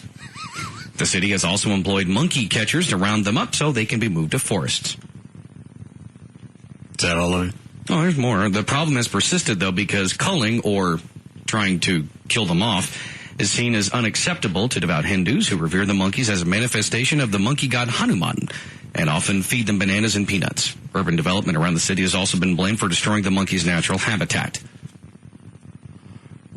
Well, that's another problem why they're coming back into the towns is you've got the Hindus that are feeding the monkeys. They're feeding them and not shushing them. You just blessed me. I would like not to be blessed. That's too late. I see he's on a blessing tale. My God has the And good at Let's stop giving him bananas. That's a good call. Why did we feed them broccoli? Perhaps some oatmeal. Feed the monkeys Mucilex. Jeez. Block them up. All right, go back to your regular news now. Okay. A La Palma, California doctor was arrested Monday evening after allegedly threatening another motorist with a tire iron after the man cut in line at a gas station. We had a call about this yesterday. Some guy wondered how long it was going to take before there was pushing and shoving and rioting at gas stations. Well, we've already had it a little bit. Either it was last week or the week before, whatever they were doing the giveaway cheap free gas. Right. Yeah. And they had problems with this already, and there were a couple, I don't think arrests, but at least a couple of people in handcuffs. And that's not the giveaways. Those are spread out, and that's going to be more sporadic. If we go to gas rationing for whatever reason, where you can only buy gas a certain day, then these things are going to become commonplace. If I'm out, and I'm going to do whatever I can. I'm not going to get a tire. Do whatever I can. I'm not going to get a tire iron out, but. I don't get what you're saying. If you're out... If I'm totally out of gasoline... Well, that's part of the sentence you should throw in there. You went, if I'm out, I'm going to do whatever I can. Well, we were talking about gas. I thought you figured out I was talking about gas. Out of the house, out of gas. Out of gas. All right, go ahead. You're going to try to do whatever you can. Cheat, change your license plate. Well, this guy just cut in front of him in line, right? Yeah. Yeah, somebody wanted out, and that left a hole. Somebody snuck in the hole. All right, well, go ahead. Why did you just pull a tire iron because it was pissed? No. The incident happened while waiting in line for gas at the Costco. A woman in line ahead of Dr. Antonio Reyes, the man who brandished the tire iron, asked him to move his car back so she could move her vehicle from the line. Reyes said he did, and that's when another vehicle pulled in front of him, taking his spot. Reyes then said he got out of his vehicle and told the male driver he needed to return his vehicle to his former place in line and that cutting in front of him was impolite. According to Reyes, he says his door opened, the guy that cut in line. He grabbed my shirt and he said the F word. He showed me the finger in my face and he told me, "You back off or I'll kill you." So Reyes says, "I went back to my car and grabbed my tire iron. I told him, 'Sir, you have to go back to your line.'" Reyes said that the man then closed his car windows and called the cops. Pussy. He's a big man until he's got a tire iron. I'm not moving. I'll kill you. Really? What about bust your nuts? Well, look here. I'll be glad to move my car now. That'd be a reason that I wouldn't do one of the gas giveaways, whether it's discount or just first 100 people get free gas. Because something's going to happen. Liability. And the liability issue is going to come up. You're the one that created this. You gave away the free gas. These things happen. Now you're going to end up in court. Because people are just going to freak out. I'm surprised none of that happened, even though we didn't have this gas problem. Back when the other station used to have the free gas Fridays, we used to bust the line. Yeah. We busted our location before anybody else did. Well, gas wasn't also at you're right, $4. I think it was in the upper twos. Maybe if that high. That'd be the biggest reason I wouldn't do it. Because people now are going to absolutely go nuts. People freak out even for 10 gallons. People camp out overnight for 10 gallons. What was that guy? You have the audio clip where the $2? Yeah. No, it's not worth playing. Goddamn. Okay. Police say a man pretending to be a St. Francis County Sheriff's deputy scammed an Ohio couple out of nearly $1,000 by claiming he needed to test their cash for drug residue. Wheatley Police Chief C.P. Kaczynski says the fake deputy knocked on the Waverly, Ohio couple's motel room door last week. The man told the couple a drug raid just happened next door and a police dog needed to sniff all their cash. Kaczynski says the couple... Well, you deserve to lose it. If you gather up all your cash... What is he to take the cash and go, we have to go sniff it back at the police station? Well, no, he just says what happened. He's saying it just happened next door, so we need to test it real quick. The problem is, Kaczynski says, the chief, says the couple handed over their cash and the fake deputy then got into a small gray car and left. You deserve to lose it. Well, it's a couple. They may have been an older couple. You see a guy maybe had a badge and a walkie-talkie and a gun. Then get a warrant if you want to sniff anything in my house. That's you. That's not the average person. A lot of people they might have been in trouble, afraid of cops. Hey, you know what? Did he have a dog with him? That's the problem. Yeah, no. That's why he had to leave with the money, because the dog wasn't here. The dog's not portable. Okay. And where did this happen? Ohio. All right. Go ahead. Members of the Dallas City Council are moving toward thwarting the will of the people who voted in an online survey to rename Industrial Boulevard after Latino civil rights leader Cesar Chavez. Latino members of the council, like Steve Salazar, are upset about that, saying it is setting a very bad precedent that the council would basically tell people their opinion doesn't count. Members of a key council committee decided to postpone voting on renaming the street. We also don't know how many people got online and voted over and over. That is true. And they also want to find another street near the Trinity River to rename after Chavez. What? I just said we got an email about that, too. They said they'd heard the Dallas City Council decided not to let the voters decide what he just said on the new name of Industrial Boulevard on the news last night. Heard somebody saying that Cesar Chavez would be the best. What do you think? I'm talking to you. How about naming it after you, boss? Hell, you've done more for this city than Cesar Chavez ever did. You tried to get that done once. No. Yeah? Didn't we try to name this street out here for you? No? Did we try? Yeah, we tried. Well, I didn't get it. No, you didn't get it. So obviously I haven't done enough. And why not pick somebody? I don't think Cesar Chavez was actually from North Texas, was he? No. Arizona. He was a civil rights worker, actually formed some farm workers union. For migrant farm workers. All right. So obviously there was some benefit of everything that he did. Yeah, sure. But why not pick somebody that's from Dallas? Someone who's done more for the city, actually, than him. That makes sense. Morgan Fairchild. No. What has she ever done for the city? She was born here. Well, a lot of people were born here. Meatloaf. He had 3 hits in the 80s. What's he ever done for Dallas? He was still born here. So were you. His name's Meatloaf, though. That would be kind of a cool boulevard name. You would never see his street sign ever left up. You got the Wilson brothers, Luke and Owen. Stick them both up there. No. What about the third brother? Who's the third one? I think his name's Andrew. I don't even know who that is. He writes more than he's not. Was he born here? He's their brother, yeah. Well, I don't know where he was born. Sometimes families are estranged. Well, go ahead. Obviously, you're going to help me with the bit. Go ahead. Who else you got to add? I just said, what about Andrew Wilson? Did I bring him up? Sorry. Did I? No. All right. Dildo. Who else?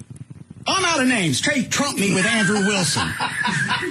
You got trumped with Andrew Wilson. You need an ass whipping. Well, let's bring it, monkey boys. Go get my knife and some. What? Nothing. I didn't say it. There's got to be. First of all, waterfront makes more sense because that's the development that they're going for that area. Sounds prettier. They call it Heroes Parkway, tie police and fire military into it somehow. That's big, and that's big for you. I just don't think a lot of people feel that way. Name it after Stanley Marcus. That was one of the names. He did more for this city than most. That one doesn't seem to sit well. I don't know anything about him. That seems a little too commercial. Yeah. Well, it seems commercial because, he started a store that is now internationally known, and it's from Dallas. Well, so is Blockbuster. They started in Dallas. Call it that. If you're going to go that route. Woolworth, Woolco. Blockbuster Boulevard. Trying to think of other places.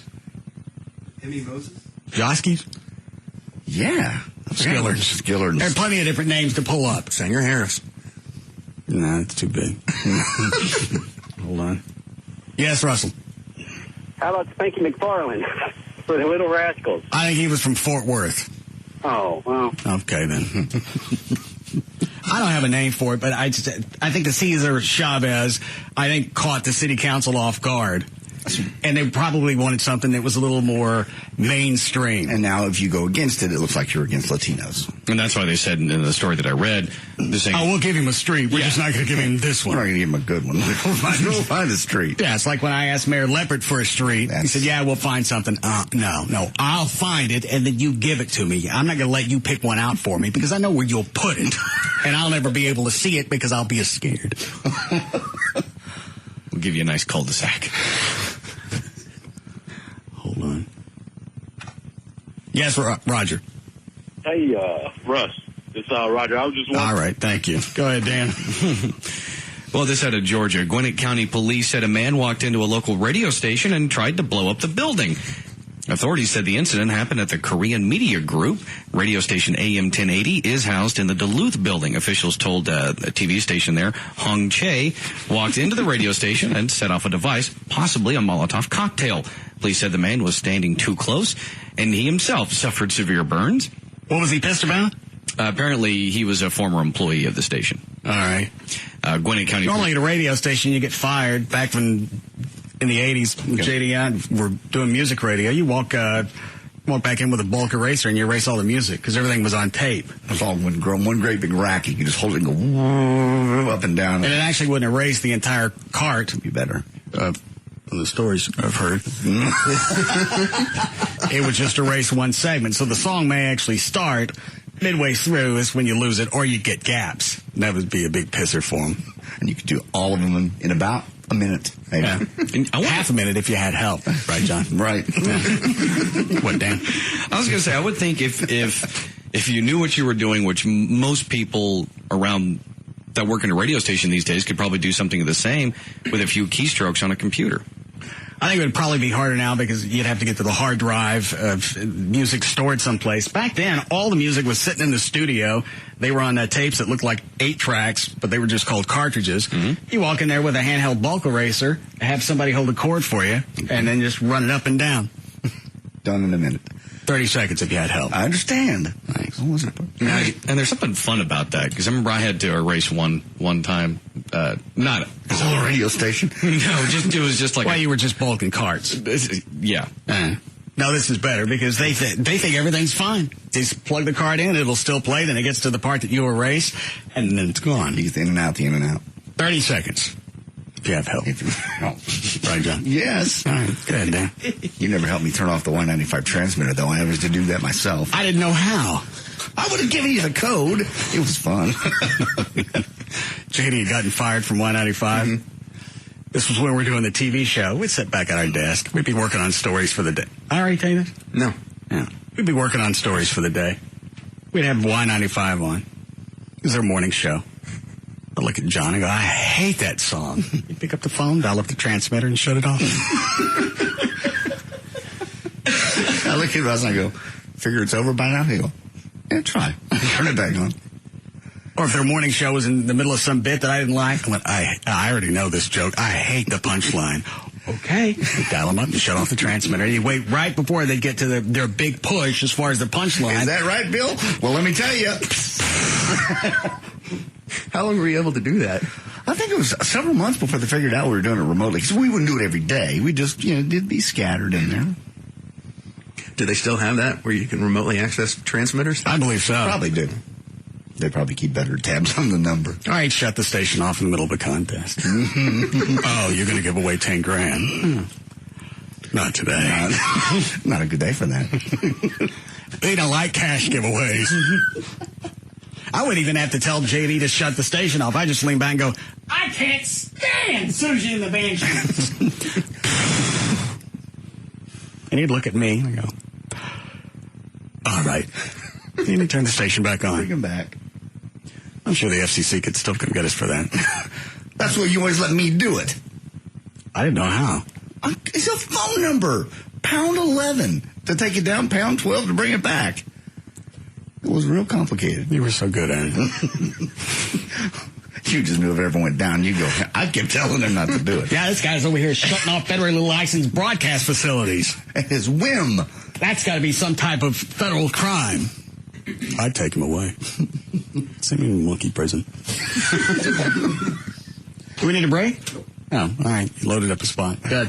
Americans are turning to snuff, small cigars, and even roll-your-own cigarettes as the cost of conventional cigarettes keeps soaring.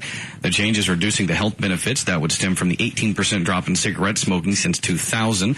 Greg Connolly, director of Harvard's Tobacco Control Research Program in Boston, that's what he had to say. The lower taxes and fewer indoor restrictions on products like snuff may help explain the trend, underscoring the need for similar taxes. Is snuff actually different than what we're doing, the dipping? Is snuff stuff you stick up your nose? I don't know what the definition they're using now. Yes, pure snuff, that's what they say. Is it just a powder form? It's not actual grainy? No, it's real grainy. It's very fine grainy. But they also call it like Copenhagen snuff. So it depends what definition they're using. I think in this case they're using snuff as all-encompassing smokeless tobacco is what they should have used. I'm still like getting the same buzz off the skull that I used to. Do I need to bump up to something else? If you want to go to the long cut, you get a buzz from that? You're going to get, yeah. Why couldn't I just shove in a few extra pouches of the stuff? Because, I mean, you're probably at a point now where you're going to need... Short of the fact that I have to line my mouth with it, I look like an Ethiopian plate woman. What? How many? With the long cut, it's direct contact with your lip. It roughs up the lip a bit, so it's going to get more into your bloodstream. Oh. Do you have any long cut? I think we kept a throwdown can around here. I think there's some behind the bar. We'll look over there during the break. How many pouches do you use now? One at a time. Okay. I didn't know if you were having to do two. Probably go through 4, 5 a day. Is that a lot? No. Could I shut in 3 or 4? You can try. I mean, would I get the same buzz from the long cut? You're probably going to get a more intense buzz with the long cut, but you can try shoving in a couple of pouches and see what it does. All right. What are you laughing at? Woohoo! I want to try. Yeah, let's test it out on Chloe. Okay. There, that one's got 2 left in it. Shove them both in. Oh, these are juicy. Yeah, stick them in. All right, let me know when you feel something. All right, go ahead, Dan. Okay. Did you want any more on the tobacco? Was that all of it? They're just basically saying that the taxes on regular conventional cigarettes is much higher, and it seems that some of the people that have quit smoking are now going over to small cigars or dip. Oh. And so they want to increase the taxes on those. Why? To make up the difference in the tax money that they're losing. Because people have switched from cigarettes over to smokeless. Why does everything always come back to taxes? Because that's obviously a big chunk of it with gasoline as well as cigarettes, the sin taxes, everything else. That's where they can get you. And why is it that they'll have is there a sin tax on alcohol? Oh, yeah. Yeah. And obviously tobacco. Mm-hmm. Why is it nobody's putting a sin tax on candy, cookies, or moon pies?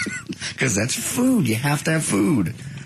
It's above and beyond what you need as a body. You're right. Well, I think that's where you were going. Well, yeah, I think you could probably go a good portion of your life and be able to sustain yourself without a couple of moon pies. Absolutely, but it's still looked as a food stuff. And then you go, well, you don't need... Well, the other thing with nicotine is that curbs your appetite, and you don't eat as much. How many people in this country die from being obese as opposed to actually smoking? I don't have the answer. I don't either, but it doesn't matter at this point. But you're going to have a lot less people that are gaining weight if they have the nicotine. Now, that's proven. If you do the nicotine, you don't eat. I don't feel as hungry. Okay. Is that supposed to be one of the side effects, or do I just forget? No, it's a stimulant. Any stimulant's going to depress your appetite. All right. Well, so it's still you can die from it. Well, you can die from a lot of things. Why pick the things that I like to add the extra taxes to? Because it's a sin tax. You do not need tobacco. You don't need alcohol to get through your daily life. You have to have food. The gas thing, you have to have gas too, but I can't explain that. How you feeling, Chloe? I don't feel anything yet. All right. Just send us an email. How long before we need a break?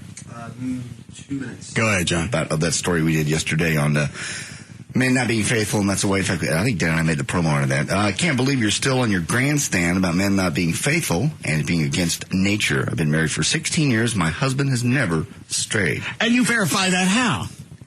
They just trust. You have a trust in a relationship. You kind of know when something's fishy, or they're not what they say they are. No, you always don't. Well, women are easier to spot because they deal with a little bit of guilt. You got a guy that goes outside the relationship. There's not any guilt because that's what nature wants me to do. Well, that's you, but I think there would be guys that would be very guilty. I would feel terrible if I did. Currently. I've done it in the past, and I still feel bad about that. It's 20 years later. Let me off the hook. And you said yesterday that we're supposed to be monogamous. Nature doesn't intend for guys to be monogamous. I don't care how many years I've talked about this. It's society, civilization that wants us to fit in that mold. Sure. Men aren't supposed to, male. Oh, the way we... The one that carries the seed. I'm the Johnny Appleseed. Oh, no, you are. I'm the bumblebee. Oh, no bumblebee. Don't do the bumblebee. But you're right. I'm supposed to go and decided that that's the norm. You get married. Society, you're still fighting nature. You're fighting your natural instincts. Well, yeah, I mean, as a guy, you definitely would like to get strange, but you'd like to do a lot of things you don't do because you know it's wrong. It's only wrong because we've thrown that stigma that sleeping around with a bunch of women is nasty. Right. That's the stigma we have as a society. I am the bumblebee. No, you're not the bumblebee. I'm the lover of many of God's blossoming beauties. No.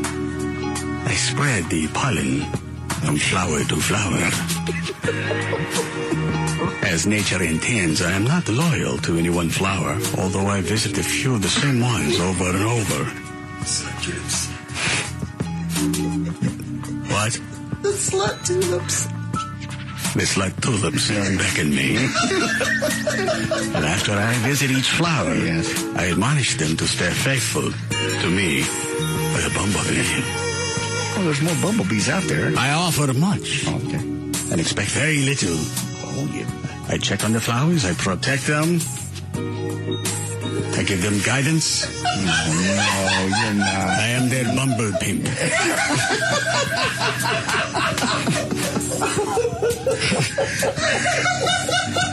That's not a promo. Don't write it down.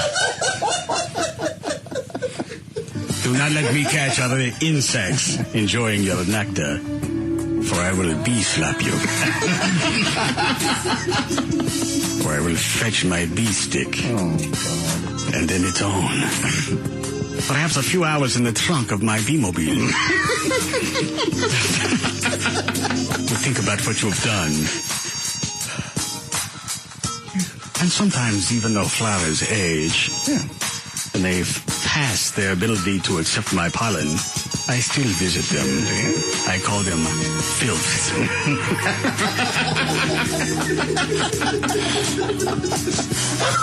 Do you get it?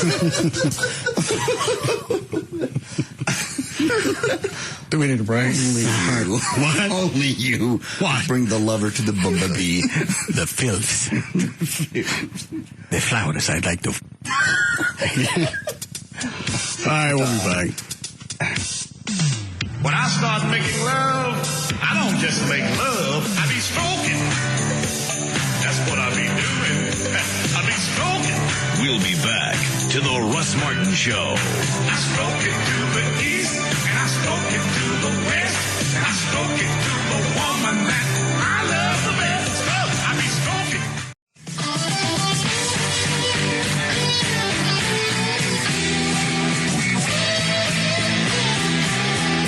Now, back to the Russ Martin Show.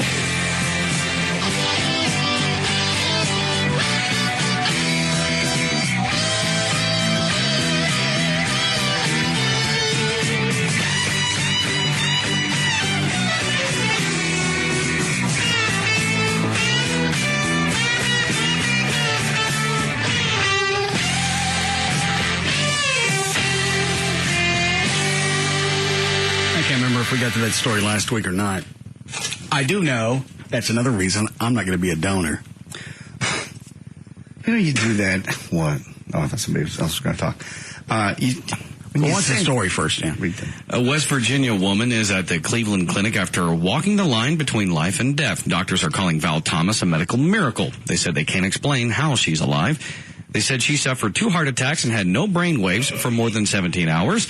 At about 1:30 a.m. on last Saturday, her heart stopped and she had no pulse. Respiratory machine kept her breathing and rigor mortis had even set in. rushed her to a West Virginia hospital. Doctors put her on a special machine which induces hypothermia. The treatment involves lowering the body temperature, blah, blah, blah. After that procedure, her heart stopped again. Her family said goodbye, and doctors removed all the tubes. However, she was kept on a ventilator a little while longer as an organ donor issue was discussed. 10 minutes later, the woman woke up and started talking. She said, "Don't look at me." The nurse said, "I'm so sorry, Mrs. Thomas." And now, had they already started scooping stuff out? No. They were discussing. They started talking about the possibility of organ donation, and keep 10 minutes going while all that's happening. And then, I can hear you. And anyway, she rose up and said, "That's okay, honey. That's okay." Val Thomas and her family strongly believe that the Lord granted them their miracle, and they want everyone to know. She said, "I know God has something in store for me, another purpose. I don't know what it is, but I'm sure He'll tell me." It's a 1 in a billion chance that would happen. Even the doctors are amazed. It's been in the news on and off for the past year of people being close to death. You had one doctor speed up the process. I think it was in California, so he could they start harvesting the body. I'm not giving anybody anything. That's one medical doctor. Yeah, I believe he got arrested for that. This is a 1 in a billion chance. When you're gone, you're gone. Why not help somebody else live? Well, this lady wasn't gone, and they were all ready to get out the melon ball. That doesn't happen every day. That's very Is this unusual. audio from that? Yes. Okay. I don't want to play all these cuts, but this one looks important. Starting 10 minutes after they stopped the respirator, when the nurses removed the tubing. And she moved her arm. Thank you. Oh, again, a zillion and 1 chance. And this, And we thought it was reflexes. And I went to take the tube out a second time, and she tried to cough, and her eyes began to flutter. So sorry, Mrs. Thomas. There's no heartbeat. They just checked it. And Mama said, "That's okay, honey." And Val spoke again, asking for her son. Now she's speaking a lot. I feel very blessed. I know God has something in store for me. Has a purpose. I hope it's to smoke. Get this oxygen out of here so I can smoke. Here's the problem, though. When you do that, when you say, "I'm not going to ever be a donor," there's a lot of people that would do it. In fact, I'm a donor. That would do it, but they hear you make this, "Oh, you're probably most likely they're going to start scooping things out, but you're still I didn't alive." say most likely. I said that on the outside chance it's there. I don't want to still be alive, and they got out the melon baller. There's just so many people that listen to you and follow you. So nobody's going to pay attention to what they're going to get. You're out of your mind. There's too much of this show that's satire. I'm not going to watch. When they hear you say you're not going to I'm not going to watch television and pull something. I'm not going to watch Boston Legal and pull something out of that I would really change my life for. Totally different world. Boston Legal, everybody knows, is a show. It's on TV. This is extremely. This is a show. This is multidimensional. This is called a show. These are people. It's got my name and show on the tail end of it for a reason. Because that's what it is. It's a show. They believe not everything's real. They believe it is. Me busting out Cody's windshield and losing $1,200, that's real. Nobody believes but not that. Everything. Well, then why believe this? If you're not going to believe the windshield getting busted out with the airbag, why believe that I'm not really going to be a donor, which I'm not? Because one's a stunt and one's a stand. And I'll bet you there's people that maybe thought about voting, but when you said you weren't going to vote, you know what? Russ has got a point. Screw it. I've also, hang on and slow your ass down. I've also said that you don't pay attention to what celebrities say. You don't take any type of endorsement and put any credence into that. You either go out, you do your own research, and you decide based on your own, not because Harrison Ford or Ricky Martin decide that they're going to vote for Hillary. But you're not a celebrity so much per se. Is that you're their buddy.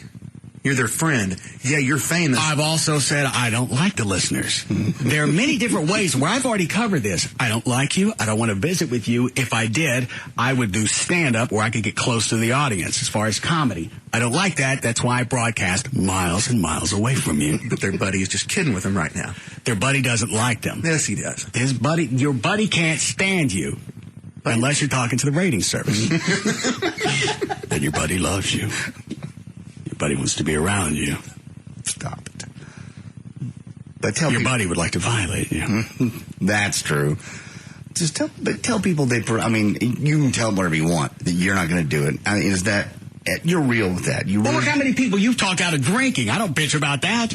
Nobody had a draw. Well, you mean the listeners email? Yeah. Those are people that wanted to quit. All right. So I've helped them along the path. Well, there are people that like to drink. Maybe you talked them out of it. There's nobody I've talked out of it. You can't talk somebody out of drinking. Well, you also can't talk somebody out of voting or donating organs. There might be somebody. That argument's absurd. All Not really. People that are on the line one way or the other, and they hear you. If they glean something from this show, and they're going to base their life on that, short of the whole infidelity story. Look who you're talking about. What? The listeners. They listen to you. They follow you. They call you boss. They call you Lord. All of that is part of just the clubhouse. You don't extrapolate anything from the show and really go practice it unless you already believe in it.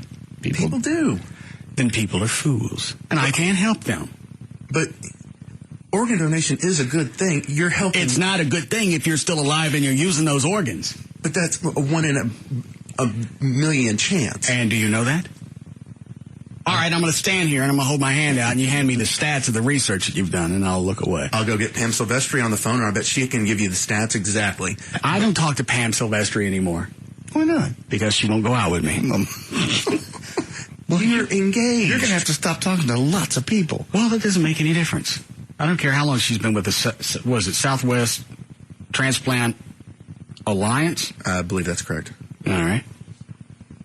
She's not going to have any stats either. They don't keep stats on how many people are alive when they're still digging organs out of them. That's not good for business.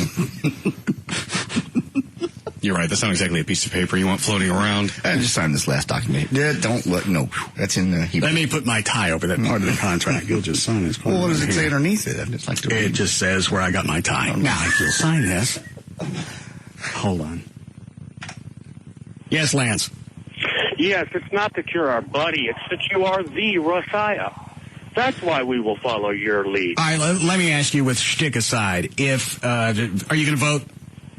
Probably not. Okay, is that based on anything I said?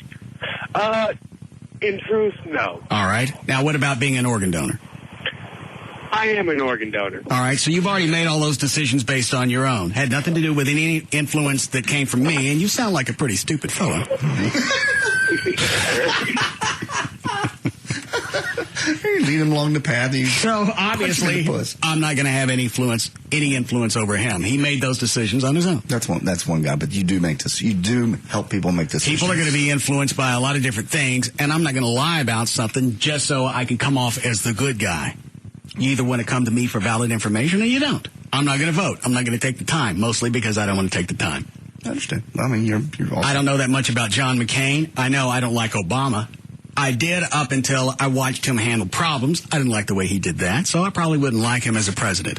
That doesn't mean that you're going to take that information from me, and that's going to decide how you vote. Apparently a lot of people do, because that's how you get celebrity endorsements. That's how Robert Redford and everybody else that stands up, and Barbara Streisand gets up and tells her opinion of things. Obviously, they think they should sway the vote. Anytime a celebrity, as far as my perspective, endorses a candidate, you lose points.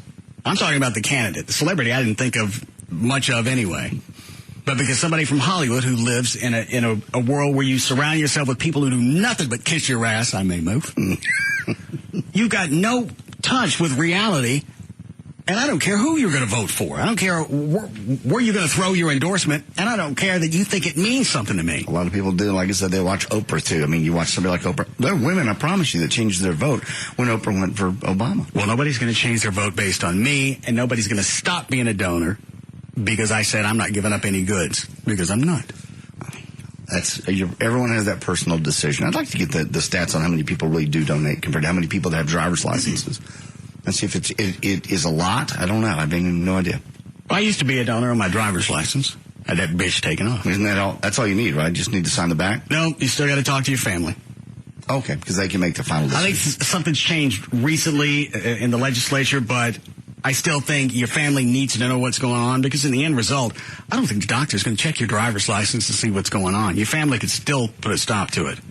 But I think something's changed recently to where if you're on file someplace, Pam could address that, and I don't feel like talking to her. You can file a living will with the state that it says... So they could come get your goods. Yeah, that's what I have. But I don't. I know you don't. You're not going to give anything. You're going to take it all with you. So somebody can't potentially live on and see through your eyes, or have your heart or your liver or your lung. This is my stuff. I know, but you're not using it anymore. Your spirit is free. What if you need it when you go to heaven and I show up with 2 empty sockets? Need it in heaven. You'll be an angel.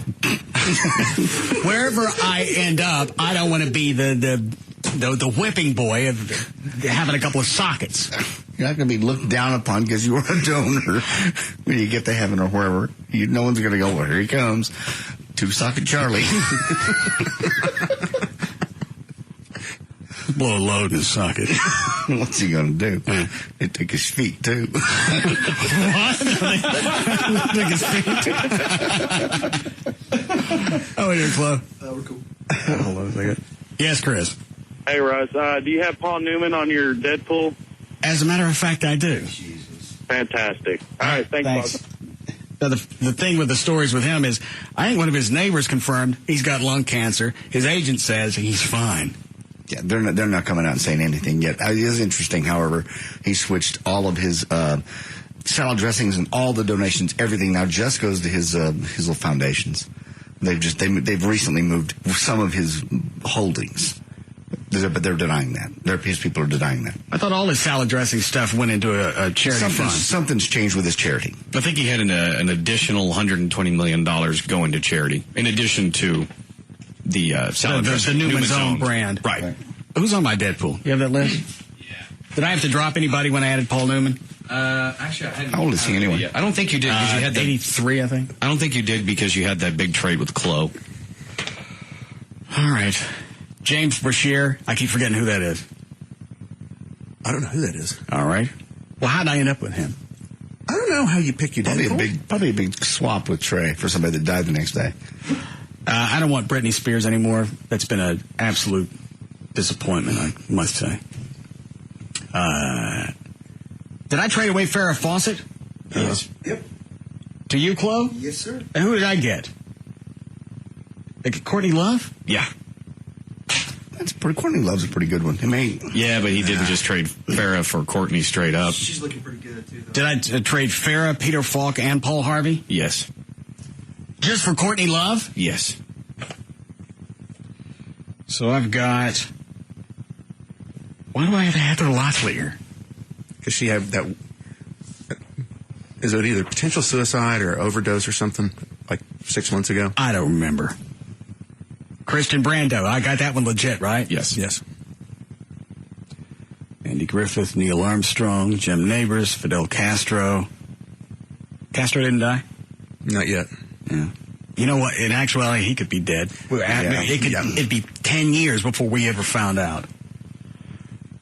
I can't remember who James Brashear is. All right, so I've got Owen Wilson, also Ted Kennedy, and Paul Newman. Sounds like I'm over on my list, doesn't it? Well, you just dropped a couple more. I'll count it real quick. Okay. Thought I added somebody else. Did I add somebody the last couple of days? That was somebody that already died. Jim McKay. Yeah, Jim McKay after he died 2 days earlier. Oh. All right. You look sad. Morose. Your friends aren't dying. How many I got on there? 8 if you include Heather Locklear. So you want to drop her, you have 7, so you got 3 open slots. I don't want Heather Locklear. Give me Farrah Fawcett back. Sorry, man. You give me Farrah Fawcett back. You buy me a pet llama? How old? little baby one. Male or female? Female. What are you going to do with it? Just have as a pet. Why? This jaw is really making me fly. Is that where that came from? I think so. Give me Farrah Fawcett back. Buy me a pet llama. Look at that jaw. Spit it out. Quit hitting him in the head. Spit it out. Stop it. That's my jaw. It's his head. Give me. What are you doing? Give me the jaw. Ow. I mean, spit into it. Give me Farrah Fawcett back. Why should I give you Farrah Fawcett? I'll get you a llama. Okay, you have Farrah Fawcett back. All right. Well, before we need to break. 2 minutes. That may have been the oddest moment in quite a while for this show. Why? You're slapping him in the back of the head going, spit the chaw out. I gave him that chaw. And then he's going to cop an attitude and not give me Farrah Fawcett back. I got no clue why I traded her off. Well, he wants a llama, and now you say you're going to get him one. Price me some during the break, Trey. I'll try. Well, maybe older ones are cheaper. Well, an alpaca do? No. Are the alpacas the one that spit? They spit more than llamas do. Give me an alpaca. want an alpaca? I don't know if you can get llamas in the States. They have them in Grand Prairie. For sale? Lots of stuff in Grand Prairie. I don't know, but that's... You talking about Trader's Village? No, I saw it off of Roy Orr. I got a whole bunch of them over there. Do you know what he's talking about? No idea at all. Is it a Grand Prairie right off a street called Roy Orr? There's a Are you bunch talking of about Trader's Village? Like you can buy 8 tracks and then right next to that some it's like illegal aliens have alpacas for sale? It's like a little farm. Like the old Vine Country Safari place? No, it's just someone's backyard. Trey, call out there during the break and give me a price on alpacas. Okay. And then give me Farrah Fawcett back. Okay. All right. Better be worth it. What a weird day. Why? Because we're trading Farrah Fawcett for an alpaca. I could stop right there. And chaw. Beating the back of closed head for chaw. During the break. Yeah. All right, we'll be back.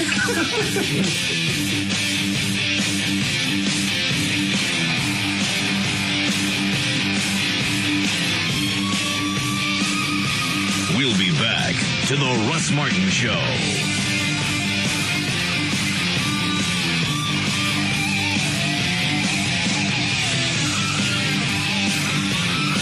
We don't even know what's going to come out of his mouth next. Russ Martin.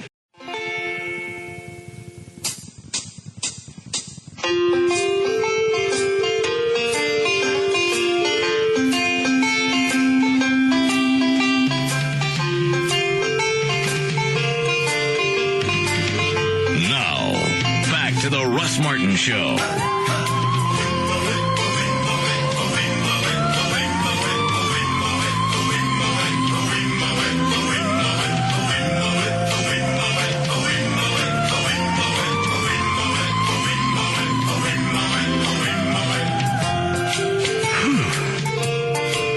Close right. But I stuck in 2 pouches when the break started. Yeah. I'm the bumblebee. Are you buzzing? That good? Is it disorienting? Almost. Because I remember the time I tried it, I got dizzy. And then I got giggly.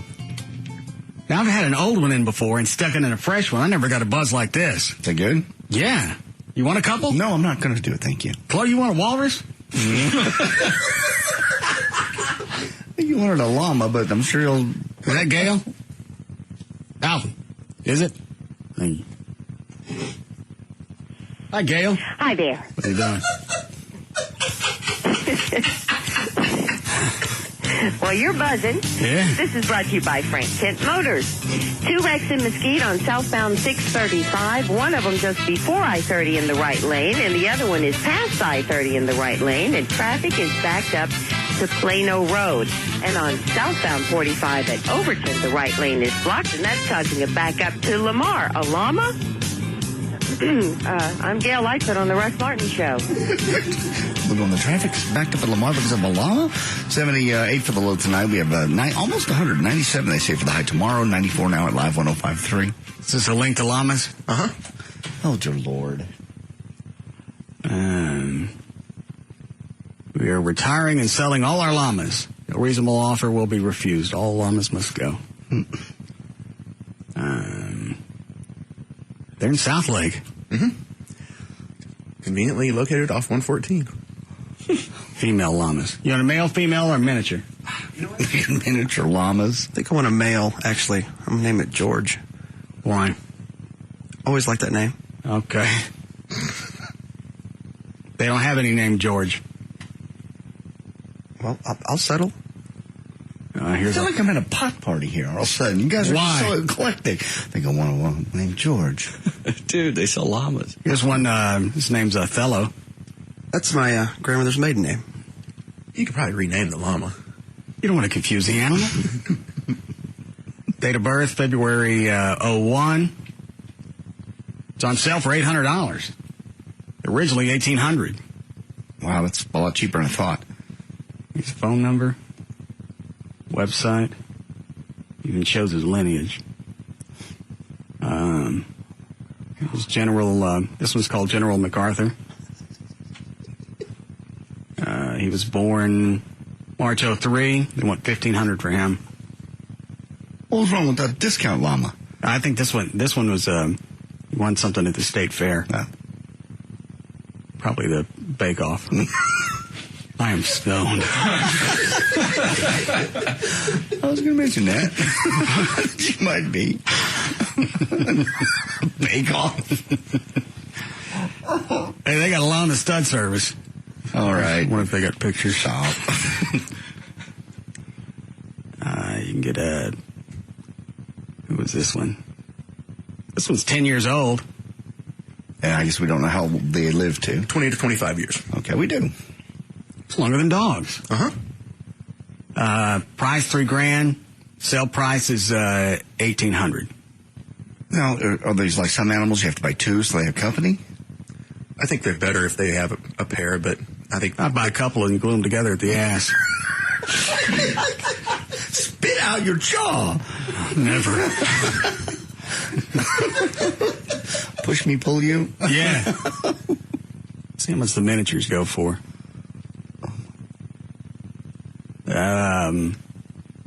This miniature is $1,000. You have to have a special license or anything to get a llama?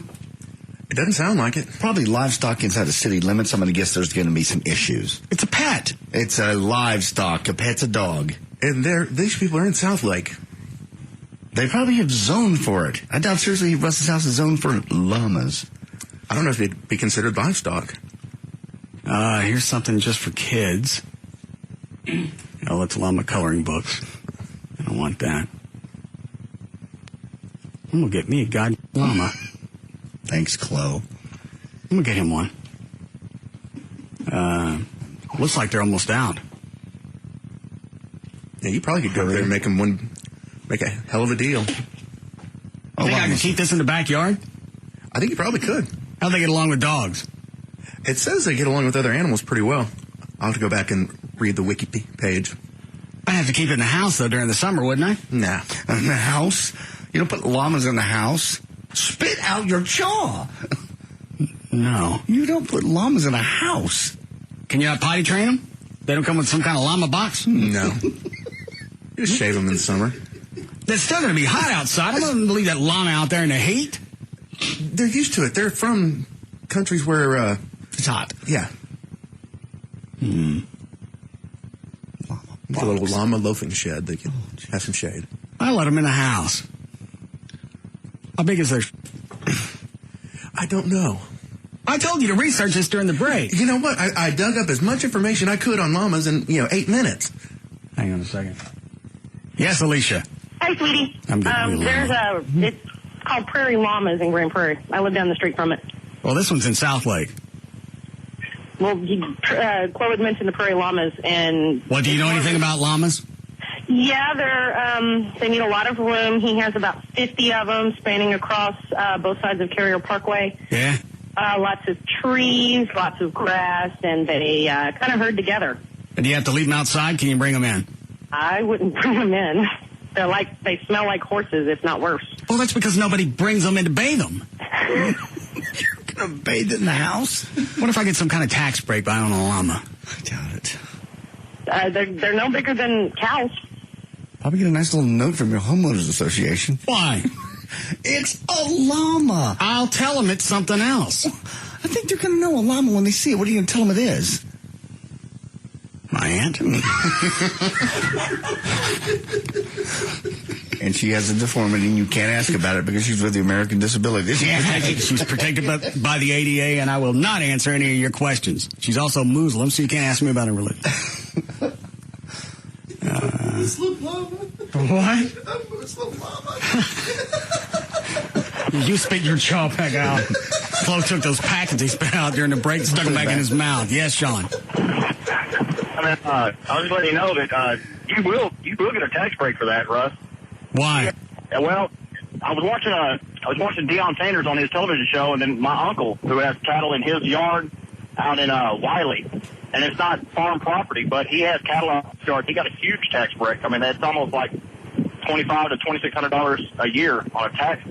Well, that'll pay for the llama. You don't live in Wiley. Thanks. I'm sure there's some kind of tax break where I live.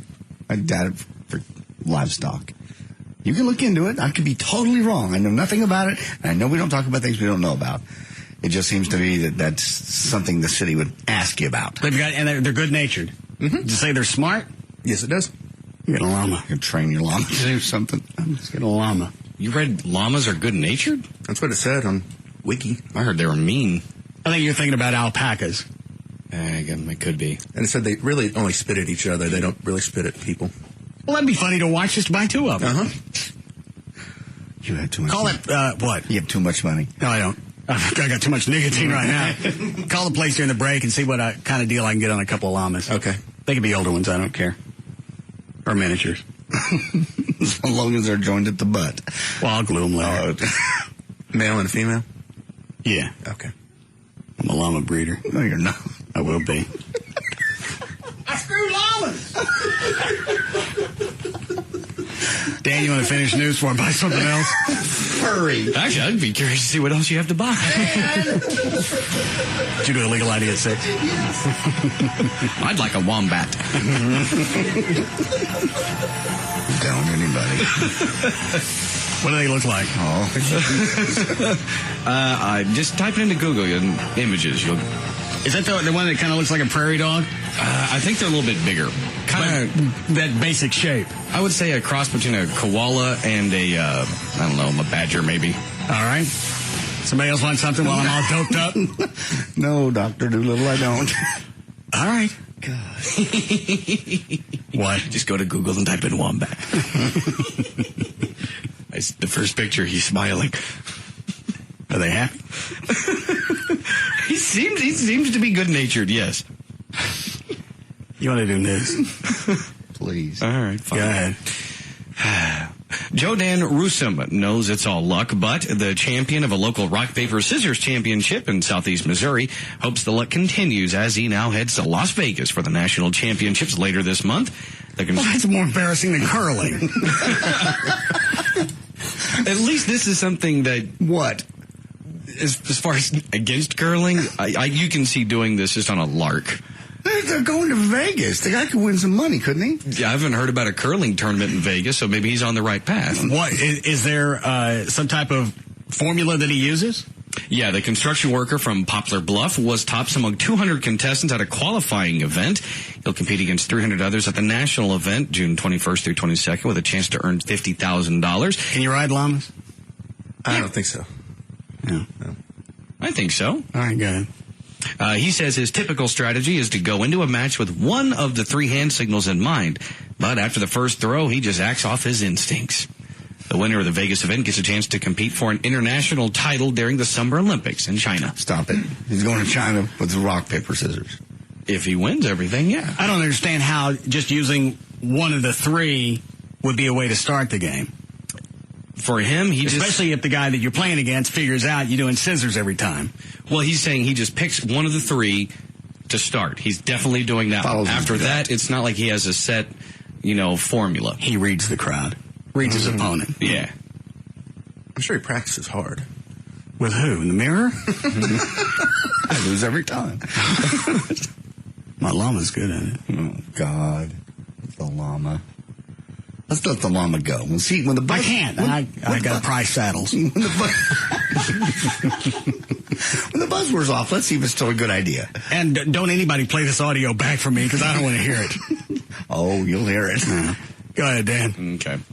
The latest Big Apple trophy being coveted by oil-rich sovereign wealth funds is the landmark Chrysler Building. Sources say the super-rich Abu Dhabi Investment Council is negotiating an $800 million deal for a 75% stake in the Art Deco treasure that has defined the Midtown skyline since 1930. The deal follows last month's sale of the GM building. As part of the Chrysler deal, sources said the Abu Dhabi Investment Council would also get part of the skyscraper's signature Trilon's retail prize next door. And why is this that big of a story? We've got different buildings throughout the country that are owned by foreign interests. Sure. Why would this one stand out? I think it's the trend. I mean, if you remember in the 80s, Japan was buying everything and everyone was going nuts. Now, the Arab nations, because they're rolling in money right now, they're sucking up a lot of prime real estate in New York, L.A., and various places. Well, if nobody else has the cash to get it, then you have to sell it to them, don't you? Well, a lot of these buildings are saying, all right, you want to buy it, fine, I'll throw out a price, it's high, and they go, okay. I'm going to scratch my belly. I'll scratch my belly in New York. Here's a picture of a wombat. But you're killing me. You don't want to see it? I don't want to see a wombat. You're smiling. Okay, let me see them. Come around. Let me see the wombat. Right here.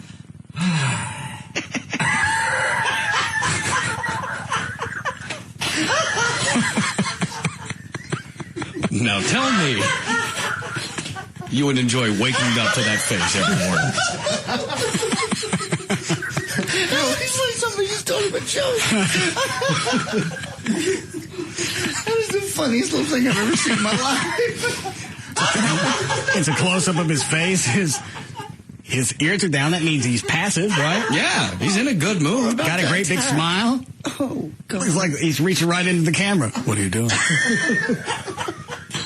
It looks like he just won Publishers Clearinghouse. Ed McMahon's at the front door. His smile is like the Joker from Batman. Except with 4 teeth. Maybe he's from Mesquite.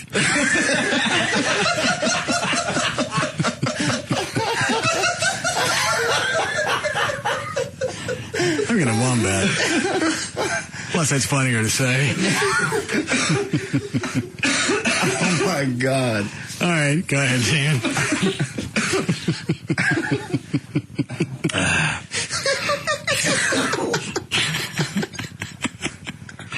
All he's missing is a Kyle Petty hat.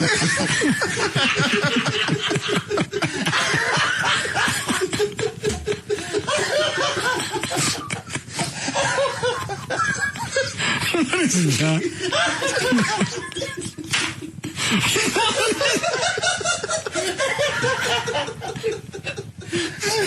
Told you it was a good picture. Kyle Petty got me. Sorry, because I can picture it. Hang on, here's a picture of a baby wombat. I can't do it anymore. What? Okay, hold on. Nah, hang on, I can't find it now. Okay. They're right here. Okay, let me see. Baby wombat. Okay, yeah, that was funny. Oh, it's adorable. He's cute. That one's cute. He's not smiling like the other one is. No, this one is smiling. My favorite. There he is.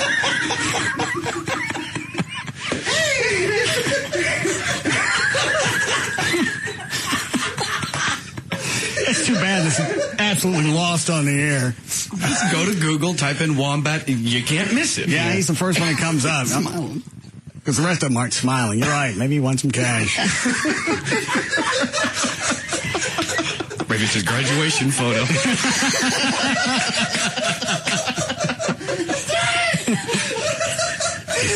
Is it race weekend? Magna cum laude. It's the happiest day of my life. Take my picture. Everybody wins at Windstar. The background's probably not even real. That's the Sears backdrop. What are you telling me? It's like a wombat glamour shot?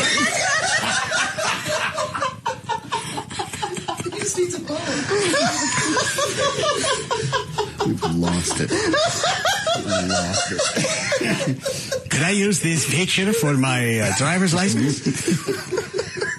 So far, it's the best one anyone's taken. Perhaps a passport photo. I wish I could describe the picture better. It's just a close-up of a wombat. Looks like a cross between a guinea pig and a beaver. Yeah, I guess that would be a fair one, too. A little bit of a gopher mixed in. It looks like he's got a floaty eye. And 4 teeth. Yes. And he's smiling. Can I come in? Yeah, you're right. He's got the 4 teeth, the 2 on top right next to each other, 2 on bottom right next to each other, and the rest is all gums. Can I come in? Clearly, I have good news.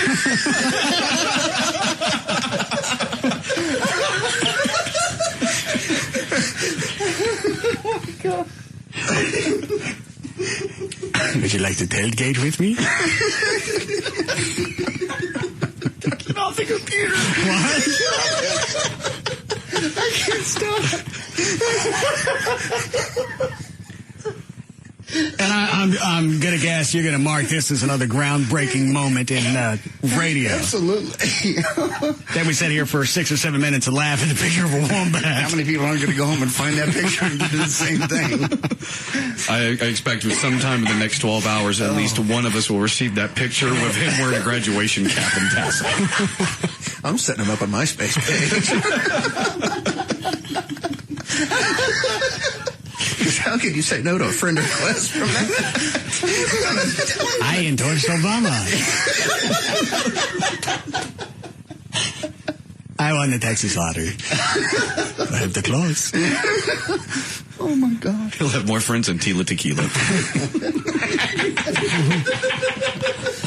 I didn't get it either. And it's bad because Chloe got it. We didn't. No. Who is that? Hurry up and tell us before it gets worse. It's some hot chick. Jesus Christ. It's a chick that has a TV show on VH1 that has like 20 million friends on MySpace. She only had 14? No. She's like the original whore of MySpace. Okay. Oh, man. Just that absolute ecstatic look on his face. You're right. I can't close the browser. We have to have T-shirts made. I just discovered porn.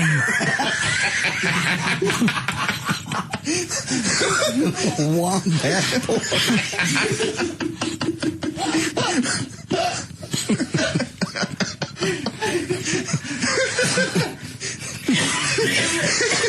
I believe we're out of wombat jokes. Oh, my God. Everyone relax.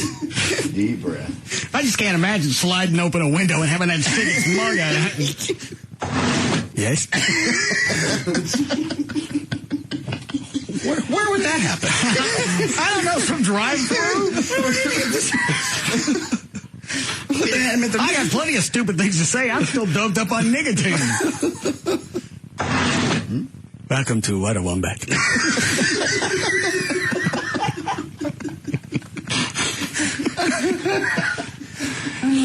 Dan, please save me from that. I really want to see where else you go. Would you like to confess your sins to the wombat?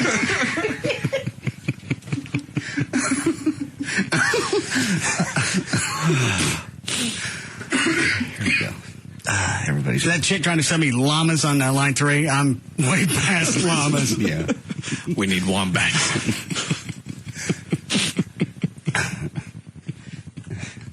Go ahead, Dan. Okay. You want to know anything about them? About wombats? Yeah. All right. Wombats are Australian marsupials. They're short-legged, muscular quadrupeds, approximately 1 meter or 39 inches in length, with a short tail. Found in forested, mountainous, and heathland areas of southeastern Australia and Tasmania. The name wombat comes from the Eora Aboriginal community, who were the original human inhabitants of the Sydney area. They like to dig. And? They like to dig extensive burrow systems with rodent-like front teeth and powerful claws. Does it say anything about any of them being domesticated? They're herbivores. Let me see here. Plant eaters? Yes. All right. Ecology and behavior. Why am I asking about wombats? No. Well, let's see. I used to be on the Dukes of Hazzard. Me and John Schneider.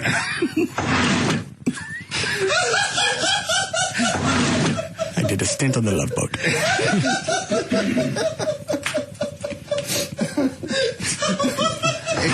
That's right. I'm Tom Wombat.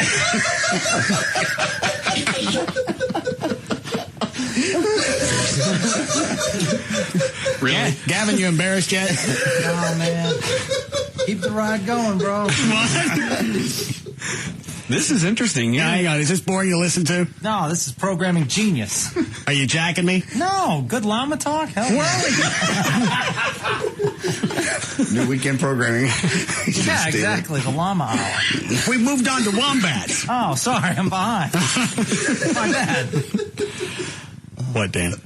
They have an extraordinarily slow metabolism, take about 14 days to complete digestion. But here's the fun stuff. They generally move slowly, but when threatened, they can reach up to 40 kilometers per hour and maintain that speed for up to 90 seconds. How fast is that? That's like, what, about 20-something miles an hour? Yeah. That's moving. That's a speedy wombat. No more. We're almost there. We're almost there. Everybody. Man, I'm going to set me up a team with wombats. Screw white people. Get little wombat helmets. Wombat ball. Wombat races. No. Put them on the track. It'll run until somebody explodes. Oh, I have a headache. Oh, no. No, don't read anything else. No. This has gone beyond embarrassing. What? Wombats defend home territories and react aggressively to intruders. Oh, I can't wait to put up the warning signs. What is that? Screw ADT. Just put a picture of that for your house.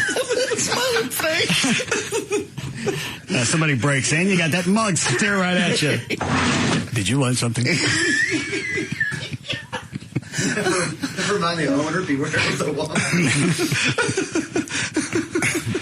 Dan, read something else. All right. Are you having trouble getting ahead on the job? Here are 3 surefire ways to not get ahead, according to Cosmo magazine.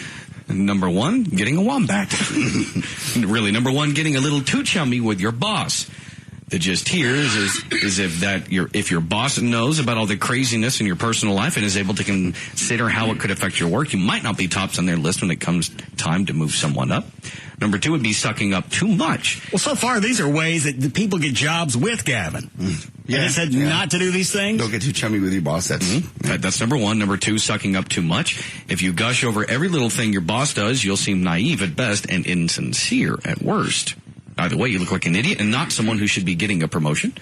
And number 3, being too easygoing. Your boss is probably too busy to notice every time you do something great, but if you never draw attention to yourself, you run the risk of being taken for granted. That's all Gavin did as soon as he got the job here, is he started hiring his buddies. Yep. And then anybody in the market that would come in and suck up to him, they ended up with jobs. Jobs and shows, you're right. No. What? No, you're not right. All right, explain to me where I'm wrong. Jagger never sucked up to me. Oh, bad. A good soundbite, but bad example. He didn't. What? He didn't. Who was the promotion director that you hired as soon as you moved here? Jeff? Yeah. The one that was astounded the first time he saw a radio station banner. What are those? No. He's doing great in life. But he wasn't doing great here. All he did was sit in his office and talk to people on the phone and did everything but promote the station. That's your perception. That's what he did. That's your perception. I wonder if wombats smoke. Stop it. Mine would. So would mine. You know, those breaks for your wombats. Well, just look at this picture again and imagine a Pell Mell hanging out his mouth. You ready? Yeah.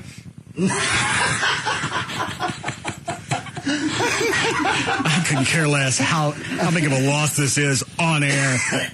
It's not. I'm milking this. It's not. Don't say that. It's one happy wombat. Yeah. I dare you to find any other picture of any animal that happy. Exactly. I just learned to masturbate. Want to see? Oh, man. I have a bumper sticker on my ass. Ask about my penis. I wonder what the weenies look like. I don't know. Who cares? All right, good then. Okay.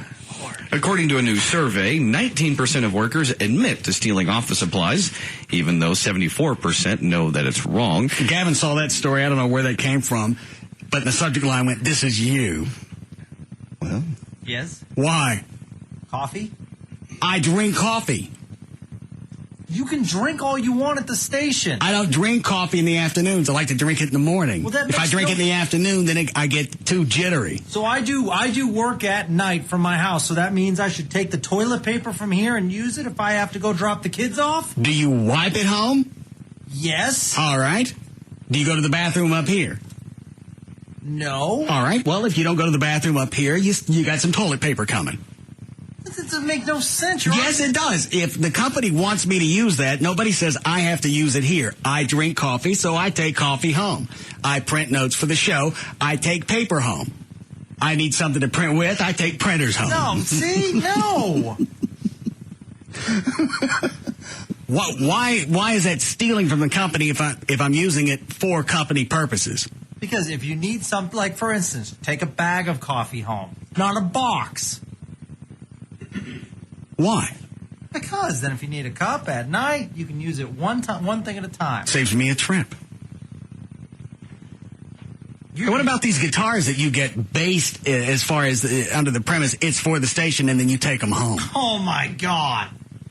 I don't see anyone else ponying up for charity when it comes to that stuff. You take these guitars, you buy them at Guitar Center for a discount, you get them signed, and then you take them home. Or you rig some kind of contest where you can win it.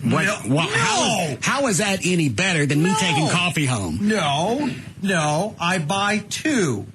I let people know one's for charity and one's for myself. But you use it under the guise of for the radio station, and then you take one home. It is for. It is for that. One of them is. The other one you take to the house. And I let people know that. Do I ever try to hide the fact that I'm taking supplies home? That's different. How? Because this is something that I bought out of my personal money. I will never come back to work unless tomorrow you dress like a wombat. No. Dressing like a wombat. And be smiling. You dress like a wombat, I'll stop stealing crap. No, I'm just saying that article had you written all over it. All right. Cloak Costume World, see if they got a wombat. I mean it. I'm not coming in tomorrow unless you're dressed like a wombat. I'm not going to dress like a wombat. And I want you to wear it over at KLLI, too.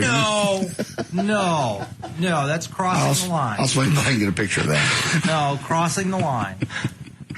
Did you finish the story, Dan? Yeah, we got the gist of it. All right. Call him before this buzz wears off. I'm tired of being random. It's confusing me. Do you still have the pouches in? No, I took them out. Oh, probably another 5-10 minutes. All right. How are we doing, Chloe? We need a break. Okay. Did you say you finished? Yeah. What are you laughing at? On my MySpace page, I just got a friend request from a wombat.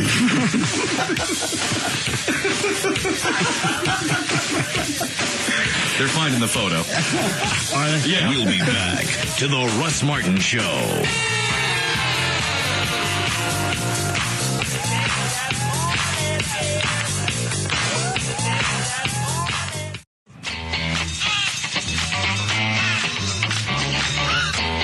Now, back to the Russ Martin Show.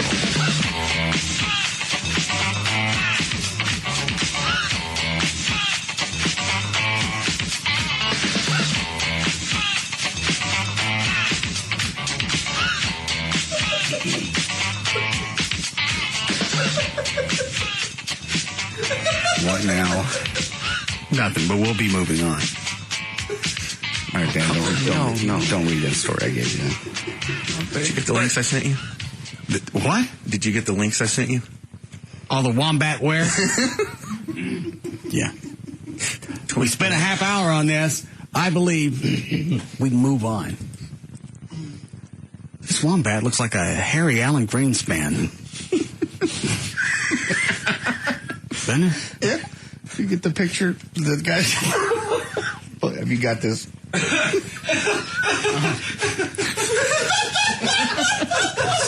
Somebody's already taken these pictures.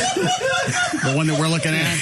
They put a number 45 NASCAR hat on him and a Marlboro hanging out of his mouth.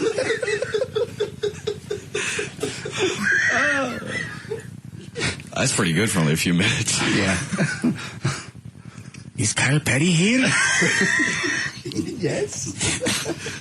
Autographs? Yes. Stop it. What's the story, Dan? A New Zealand man who claimed he was raped has been speaking with an Australian accent because he says he was raped by a wombat. Haven't we already done this story? Yeah. But it's obviously fitting. Go ahead. He ended up retracting the rape complaint from the Wombat because he was found to have been wasting police time. But he said, I'll retract the rape complaint from the Wombat because he's pulled out.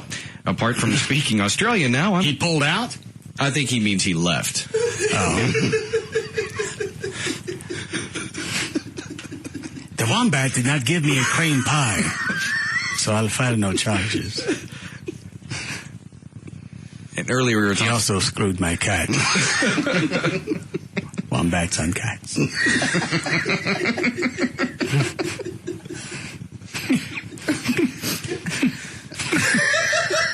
Now Dan's gone. He was a pervert. On his way out, he took a shit on my Roy Clark plate. It was a Wombat plate job. Look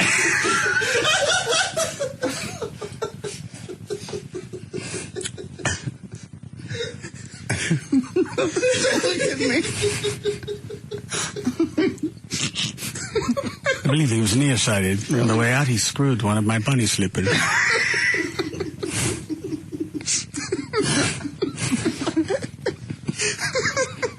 All right. Can you tell I put 2 more pouches back? Move away from the Wombat thing. No problem. I'll move away from wombats.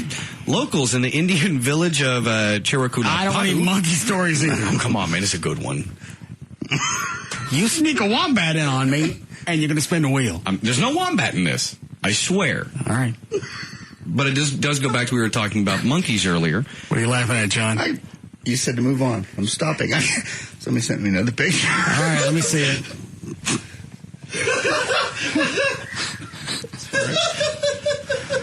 It's Obama at the podium with a wombat by his side. I have the wombat vote. It's his running mate. I'd like to introduce my new VP, Tom Wombat. Possibly you recognize him from the Dukes of Hazzard.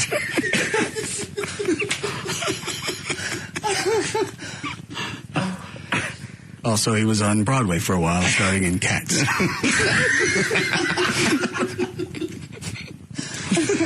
I want you guys to take all the chalk pouches away from me tomorrow.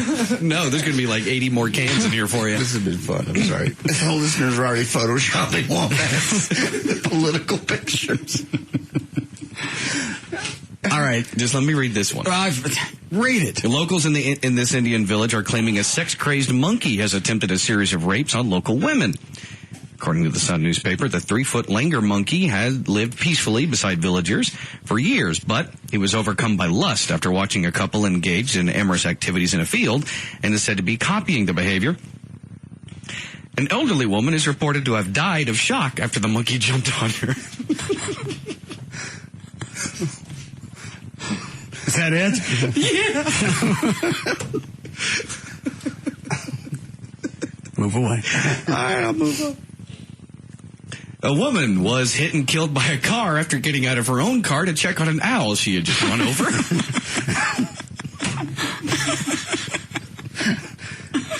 Not funny. Gene. Now at least JD's got the courtesy of when he runs into something, he knocks it off the road, pulls his car to the side, and beats it to death with a board. Suffering. Jean Pierce was driving in Keysville near Tampa Sunday night when she hit an owl in the middle of the road. After pulling over to check on the bird, she was then hit by another car and she died at the scene. Could you drink 24 ounces of beer? Yes. In 2 seconds? No. Yeah, I introduce you to the beer stick. It's a device that allows beer aficionados, alcoholics, and frat boys to drink 24 ounces of beer in less than 2 seconds. Do they make them for wombats? Wombat bong? I never drive after drinking. No. Not once. Behind the wheel of the Wombat mobile.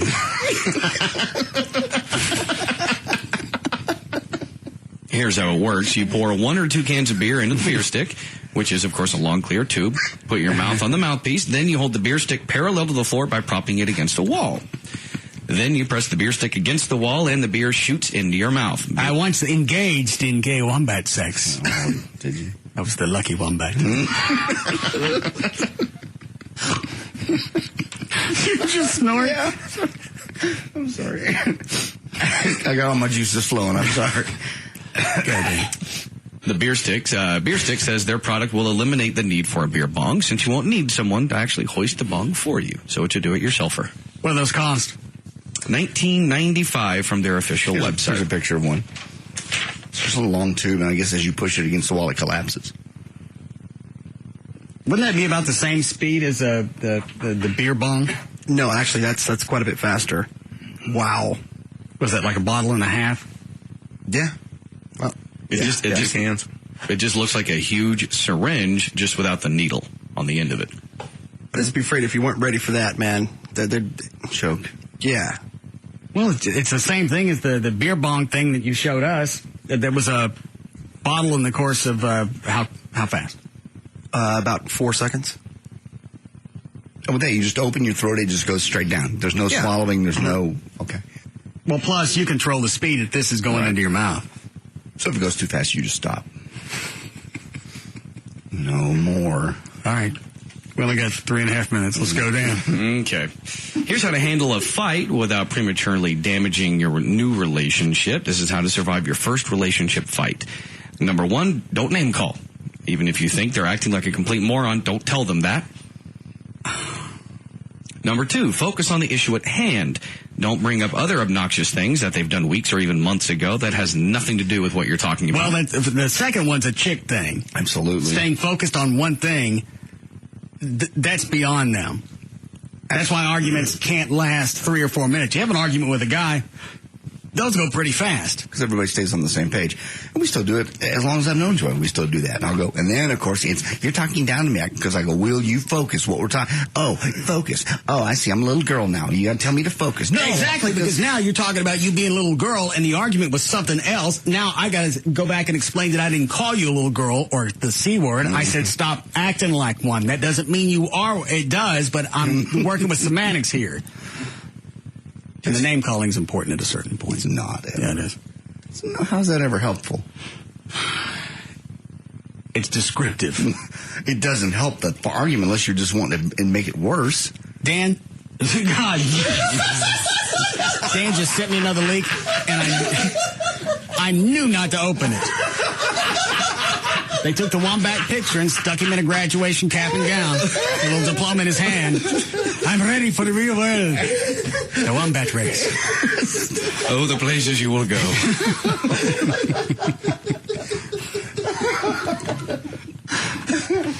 You didn't have to open it. You said yourself you knew better. 2 minutes and we're in the clear. We'll just bulk erase the last hour of the show and pretend we were off the air. This has been funny. Good.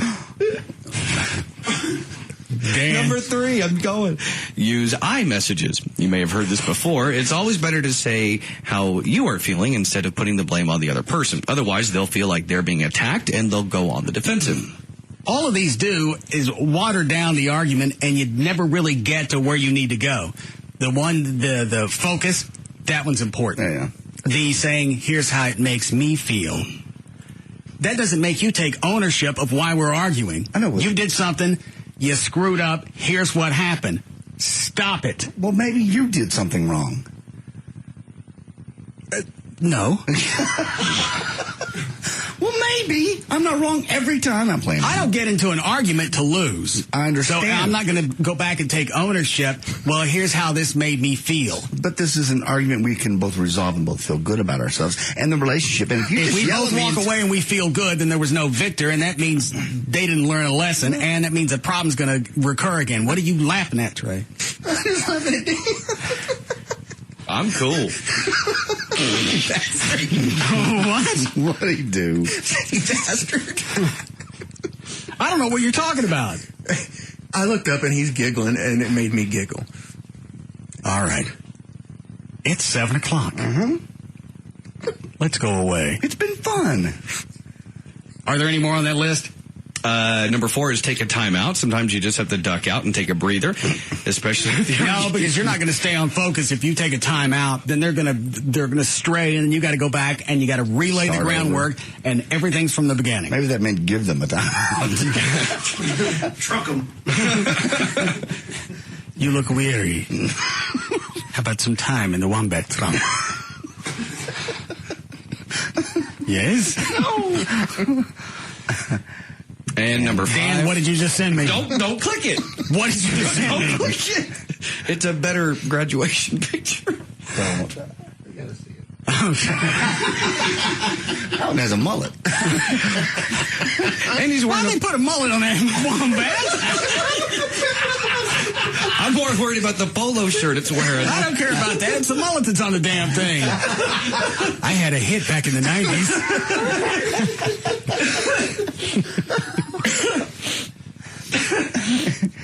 Let's do plugs. And then have a mass suicide. No. Gavin's probably sitting in his office slapping the delay over and over. Maybe if I hit it long enough, we'll go back to Pugs and Kelly. Are you done with images? Who's sending these to you? It's MySpace, man. People are fast. They're fast as wombats.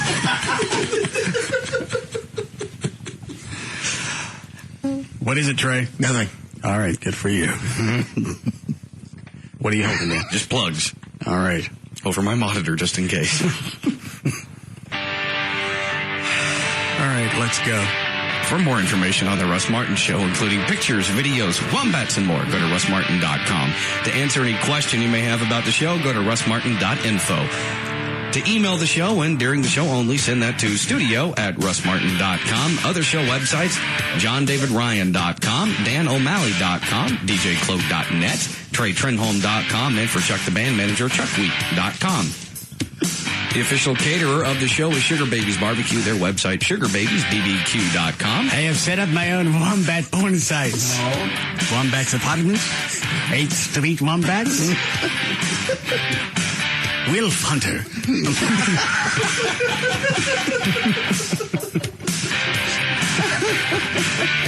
I'm done. Captain Wombat. The official liquor store of the Russ Martin Show is Majestic Fine Wine and Spirits. Their website, majesticliquors.com. And the official site for Live 105.3 is live1053.com. Wombat bus. No. All right, see you guys tomorrow.